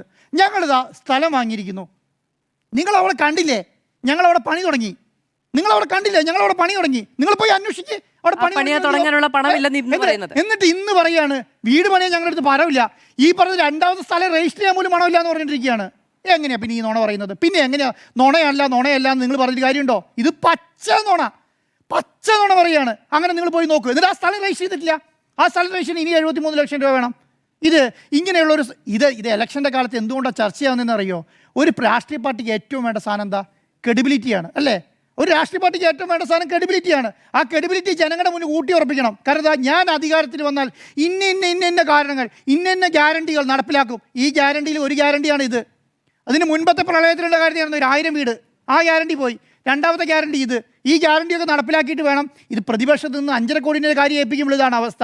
എന്നിട്ട് ഇത് പറഞ്ഞിട്ട് കാര്യമുണ്ടോ? നമ്മൾ ഓരോ സ്ഥലങ്ങളിൽ കൂടെ നടക്കുന്ന സമയത്ത് കോൺഗ്രസിന് മറുപടി ഇല്ലാന്നേ പറയാൻ. ഈ കാര്യത്തിന് മറുപടിയില്ല. കേരളത്തിലെ കോൺഗ്രസ് നേതാക്കന്മാർ മുഴുവൻ കമാതൊരക്ഷരം മിണ്ടാതെ വെയിറ്റ് ചെയ്യാണ് ഇതിൻ്റെ മുന്നിൽ. ഇന്ന് അവരെന്താ വിചാരിച്ചെന്നറിയോ? ഇത് കണക്ക് പുറത്തു വിടാൻ പോവുകയാണ്. കണക്ക് പുറത്തു വിടും, ഈ പ്രശ്നം മുഴുവൻ അവസാനിക്കും എന്നുള്ളതാണ്. കണക്ക് പുറത്തു വിട്ടുകൂടെ അതിനേക്കാൾ അപ്പുറമായി പ്രശ്നം. കുറച്ച് ഉള്ളതെന്ന് പറഞ്ഞാൽ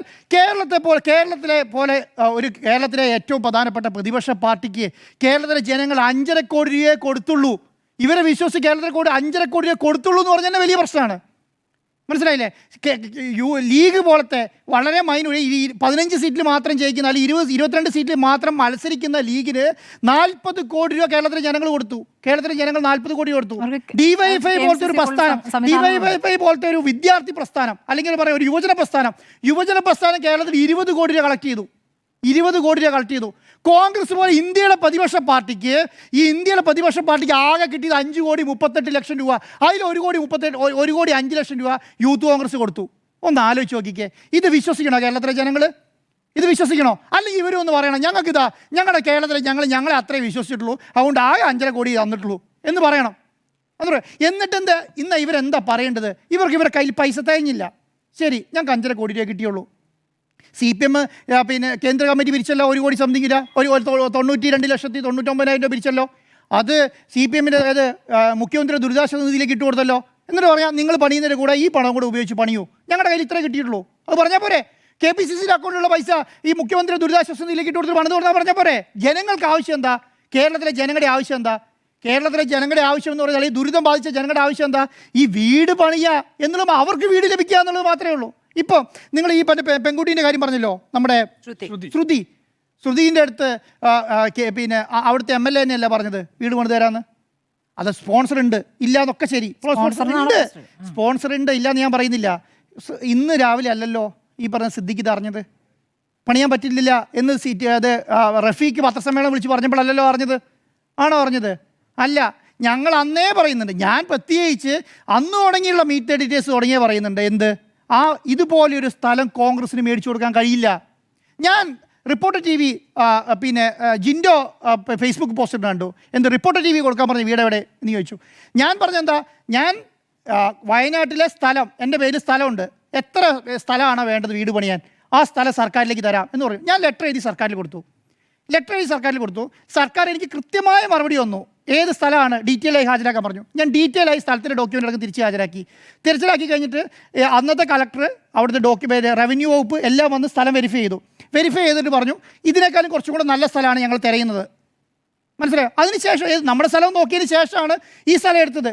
അത് ഞാൻ ഈ സ്ഥലം 100% ഉറപ്പോടുകൂടി കൊടുത്താണ്, സർക്കാർ പണിതോട്ടെ എന്ന് പറഞ്ഞിട്ട് കൊടുത്താണ് ആ സ്ഥലം. അതിന് ശേഷമാണ് കൽപ്പന. അപ്പോൾ അന്ന് തുടങ്ങി ഞാൻ പറയുന്നൊരു കാര്യമുണ്ട്, സർക്കാർ ഏറ്റെടുത്ത സ്ഥലം പോലെ കേരളത്തിലൊരു സ്ഥലം കണ്ടെത്താൻ കഴിയില്ല. അത്ര വൃത്തി, വയനാട്ടിൽ അങ്ങനെ അത്രയും വൃത്തിയുള്ള ഏകദേശം ഒരു സെൻറ്റിന് 15-20 ലക്ഷം രൂപ വിലയുള്ള ഒരു സ്ഥലം ഒരാളെ കൊണ്ട് കണ്ടെത്താൻ കഴിയില്ല. അതുകൊണ്ട് വെറുതെ അതിലുള്ള പാവങ്ങളെ മുഴുവൻ വിളിച്ചുകൊണ്ട് പോകാൻ നിൽക്കരുത്. കാരണം 1 കോടി രൂപയ്ക്ക് മേലെ, 1 കോടി രൂപയ്ക്ക് ഇതാണ് 8 സെൻറ്റ് സ്ഥലമാണ് കൊടുക്കുന്നത്. ഏകദേശം 1.5 കോടി രൂപ ഓരോരുത്തർക്കും കിട്ടുന്ന രീതിയിൽ, അവിടെ 450 പേർക്ക് കിട്ടുന്ന രീതിയിലാണ് അവിടെ കൈകാര്യം ചെയ്യുന്നത്. അത് ഒരാളെ കൊണ്ടും കൊടുക്കാൻ കഴിയില്ല. അതുകൊണ്ട് കൂട്ടിയിട്ട് പോരുത്. എത്രയാ സർക്കാർ അന്ന്, എനിക്ക് തോന്നുന്നു രാജ മിനിസ്റ്ററും കളക്ടറും എല്ലാം കൂടിയിട്ട് കളക്ടറേറ്റ് മീറ്റിംഗ് വിളിച്ചിട്ട് പോകേണ്ടവർക്ക് മാത്രം നിർബന്ധിച്ച് അവരെ വൃത്തിയാക്കാൻ നോക്കിയിട്ടുണ്ട്. പല ആൾക്കാരോടും നിങ്ങൾ പോകണ്ട, ഈ 15 ലക്ഷം മേടിച്ചിട്ട് പോകാൻ നിൽക്കണ്ട. അപ്പം എന്താണ്, അപ്പം ഈ കോൺഗ്രസിൻ്റെ പ്രൊപ്പഗൻഡ ഉണ്ടല്ലോ, അയ്യോ വയനാട്ടിൽ ദുരന്തം ബാധിച്ചവരെല്ലാം ഉപേക്ഷിക്കാൻ പോവാണ്, ഒരാൾക്കും വീടും കിട്ടില്ല, ഒരാൾക്കും ഒരു സാധനം കിട്ടില്ല, അതുകൊണ്ട് നിങ്ങളെല്ലാവരും പൈസ മേടിച്ച് പോയിക്കോളാൻ പറഞ്ഞിട്ട് ഒരു പ്രൊപ്പഗൻഡ ഉണ്ടാക്കി. അതിൽ കുറച്ച് പാവങ്ങൾ വീണുപോയി. ആ പാവങ്ങളിൽ പെട്ടതാണ് ഈ ശ്രുതി അടക്കം. ഏത് കൽപ്പറ്റ MLA പറയാണ്, ഞാൻ നിങ്ങൾക്ക് വീട് കൽപ്പറ്റ വെച്ച് തരാം എന്ന് പറയാണ്. 15 ലക്ഷം മേടിച്ച് പുറത്തു വന്നു. ഇപ്പോഴത്തെ സിറ്റുവേഷൻ എന്താ അറിയോ, 10 സ്ഥലം മേടിച്ചിട്ടുണ്ട്. ശരിയാണ്, ഇതേ MLA KPCC വാങ്ങിയതുപോലെ തന്നെ MLA സ്പോൺസറിൽ മേടിച്ച സ്ഥലം മേടിച്ചിട്ടുണ്ട്. വീടില്ല. ഇതാണ് സത്യാവസ്ഥ. ഇത് ജനങ്ങൾ മനസ്സിലാക്കിയാൽ മതി. ഇതെന്തുകൊണ്ടാണ് സംഭവിക്കുന്നത്? ഇത് ഒരാളെ വിശ്വസിച്ചിറങ്ങുന്നതുകൊണ്ടാണ്. ഞാനതിന് ആ സമയത്ത് ഞാൻ വിഡ്രോ ചെയ്തു. കാരണം എന്താ വിഡ്രോ ചെയ്യാൻ കാരണം, ഇത് സർക്കാർ ചെയ്യുന്ന പോലെ ചെയ്യാൻ പറ്റുന്നില്ല എന്ന്. നമ്മളൊരു പ്രൈവറ്റ് കമ്പനി അല്ലേ, നമ്മളൊരു പ്രൈവറ്റ് കമ്പനിക്ക് ചെയ്യുന്ന പരിമിതിയില്ലേ, ഇത് സർക്കാർ ചെയ്യുന്ന പോലെ ചെയ്യാൻ കഴിയില്ല. ഇത് കോൺഗ്രസിനും ചെയ്യാൻ കഴിയത്തില്ല. അത് മനസ്സിലാക്കിയാൽ മതി. ഇത് കോൺഗ്രസ് എന്നിട്ട് അതിനേക്കാൾ ഇതിനെ വന്ന് ന്യായീകരിച്ച് എന്നിട്ട് വെല്ലുവിളിയാണ്. എന്ത് വെല്ലുവിളി? 178 വീട് പണിതില്ലേ, വീട് പണിത് താമസിക്കാൻ പറ്റുന്നുണ്ടോ, വെള്ളമുണ്ടോ, കറണ്ട് ഉണ്ടോ, ഇതൊക്കെ ആ ജനങ്ങളോട് പോയി ചോദിച്ചാലുണ്ടല്ലോ ആട്ടും. ആ നാട്ടിലെ ജനങ്ങൾ ആട്ടും. കാരണം എന്തുകൊണ്ടാണ് അവർക്ക് സ്മൃതി മാഡം, ആ കൽപ്പറ്റം നിങ്ങൾ പോയി നോക്കിയാൽ മതി. ആ കൽപ്പറ്റയിൽ ഇതുമായി ബന്ധപ്പെട്ട് നടക്കുന്ന പ്രൊജക്റ്റുകൾ കണ്ട ഒരാളിത് പറയത്തില്ല.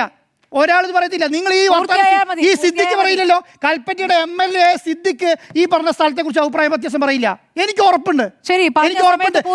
പറയത്തില്ല. പറഞ്ഞ സമയത്ത് ഒരു ദിവസം 2 ദിവസം പോകുന്നല്ലേ, അല്ലാതെ ഇത് തറക്കല്ലിടാത്ത കാര്യത്തെ കുറിച്ച് പറയാം. തറക്കല്ലിട്ടിട്ട് 2 മാസമായിട്ട് ഒരു അക്ഷരം ഞാൻ പറഞ്ഞു. അത് പറഞ്ഞാൽ മതി. സർക്കാർ ചെയ്യുന്ന പോലെ രാഷ്ട്രീയ പാർട്ടിക്ക് ചെയ്യാൻ പറ്റില്ല, ഒരു പ്രൈവറ്റ് കമ്പനിക്ക് ചെയ്യാൻ കഴിയത്തില്ല. അതുകൊണ്ടുള്ള ദോഷം എന്താ? ഈ പാവങ്ങൾ കിട്ടുന്ന ഇത് ഈ പാവങ്ങൾ ഞാൻ പറയുന്നത്, നിങ്ങൾ ഈ മുസ്ലിം ലീഗിനെ പൊക്കി പിടിക്കാൻ നോക്കണ്ട. ഒരു അരുൺ സാറേ, ഒരു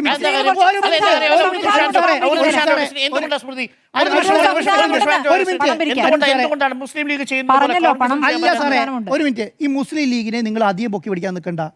മനസ്സിലായി എന്തറിയോ, കൽപ്പറ്റയിലെ ഇപ്പൊ സർക്കാർ പണിത വീടും മുസ്ലിം ലീഗ് ഇപ്പൊ പണിത് കൊടുത്ത വീട് കമ്പയർ ചെയ്യാനേ പറ്റില്ല. മുസ്ലിം ലീഗ് ചെയ്ത് വാക്ക് പാലിച്ചു, ഓക്കെയാണ്. വാക്ക് പാലിച്ചു എന്ന് പറഞ്ഞാൽ മതി.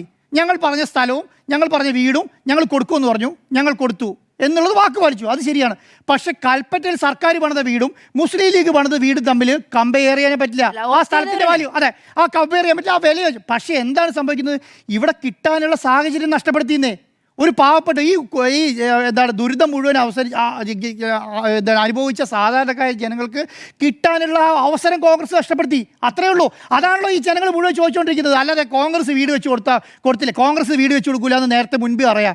ഈ പറഞ്ഞ ഈ പ്രളയകാലത്ത് വീട് വെച്ച് കൊടുത്തില്ല എന്ന് എല്ലാവർക്കും അറിയാം. പക്ഷെ എന്താ അറിയോ, ഇവിടെ അതുമായിട്ട് വരെ വ്യത്യാസമുണ്ട്. പ്രളയകാലത്ത് സർക്കാർ വീട് വെച്ച് കൊടുത്തില്ല, സർക്കാർ ലൈഫിന്റെ ഭാഗമായിട്ടാണ് വീട് വെച്ച് കൊടുത്തത്. ഇതൊരു ടൗൺഷിപ്പ് ഉണ്ടായിരുന്നു. ഈ ടൗൺഷിപ്പിൽ ജീവിക്കേണ്ട പാവങ്ങൾക്ക് കിട്ടേണ്ട അവസരം 15 ലക്ഷം മേടിച്ച് പുറത്തു വന്നോളൂ, ഞങ്ങൾ നിങ്ങൾക്ക് വീട് വെച്ച് തരാം എന്ന് പറഞ്ഞിട്ട് അവസരം നഷ്ടപ്പെടുത്തി. അതുകൊണ്ടാണ് ഇന്നും ഈ ശ്രുതി എന്ന് പറയുന്ന പെൺകുട്ടിക്ക് ഉണ്ടാകുന്ന പ്രശ്നം തന്നെയാണ്. ഇന്നും അത് തന്നെയാണ് പ്രശ്നം. അപ്പം ഒരു കാര്യം മനസ്സിലാക്കിക്കോ, കേരളത്തെ സംബന്ധിച്ചിടത്തോളം സർക്കാർ ചെയ്യുന്നത് പോലെ സർക്കാരിനെ ചെയ്യാൻ കഴിയുള്ളൂ. അത് രാഷ്ട്രീയ പാർട്ടികൾ മനസ്സിലാക്കിയാൽ മതി. അതിന് കയറി വെല്ലുവിളിച്ചിട്ട് നിങ്ങൾ കണ്ടുപോയി നോക്കൂ നോക്കിക്കഴിഞ്ഞപ്പോൾ എന്താ ഉള്ളത്, അവിടെ ആട് കിടന്നിട്ട് കൂടെ പോലും ഇല്ലാത്ത അവസ്ഥയാണ്. ഒരവസ്ഥയില്ല. അപ്പം ഇനി ഒരു കാര്യം മനസ്സിലാക്കിയോ, ഇനി ഇത്ര മാത്രമേ ഉള്ളൂ, എന്ത് ജനങ്ങളെ ഈ കോൺഗ്രസിനെ ഇതൊക്കെ തന്നെ വിശ്വസിച്ച് ഏൽപ്പിക്കണോ എന്നുള്ളതാണല്ലോ ഈ പ്രധാനപ്പെട്ട പ്രശ്നം. അതുകൊണ്ടാണ് കേരളം ഇങ്ങനെ ചർച്ച ചെയ്യുന്നത്. കോൺഗ്രസ് വിശ്വസിച്ച് ഏൽപ്പിക്കണോ ജനങ്ങളുള്ള ആഹ്വാനമാണത്. പോരു മുറുകി എന്നായിരുന്നു ചോദ്യം. പോരു മുറുകി എന്നാണ് നമ്മൾ 5 പേരും ഒരുപോലെ അഭിപ്രായപ്പെട്ടിരിക്കുന്നത്. ഒരു കാര്യം കൂടി പ്രേക്ഷകരോട്, നാളെ 7 മണി മുതൽ 10 മണി വരെ, നാളെയും മറ്റന്നാളും നമ്മൾ ഓരോ മണ്ഡലങ്ങളിലൂടെയും ട്രെൻഡ് എങ്ങനെയാണ് ഓരോ മണ്ഡലങ്ങളിലെയും ട്രെൻഡ് എന്ന് നമ്മൾ വിശദമായി പരിശോധിക്കും. ഞങ്ങൾക്കൊപ്പം തുടരുക. നാളെ 7 മണി മുതൽ 10 മണി വരെ, മറ്റന്നാളും കാണും 7 മണി മുതൽ 10 മണി. 2 ദിവസം കൊണ്ട് മുഴുവൻ മണ്ഡലങ്ങളും ഏറ്റവും പ്രധാനപ്പെട്ട മണ്ഡലങ്ങൾ ഇഴകീറി പരിശോധിക്കുന്നതായിരിക്കും. നമ്മൾക്കൊപ്പം തുടരുക. അപ്പം ശരി, പ്രധാന തലക്കെട്ടുകളിലേക്കാണ്.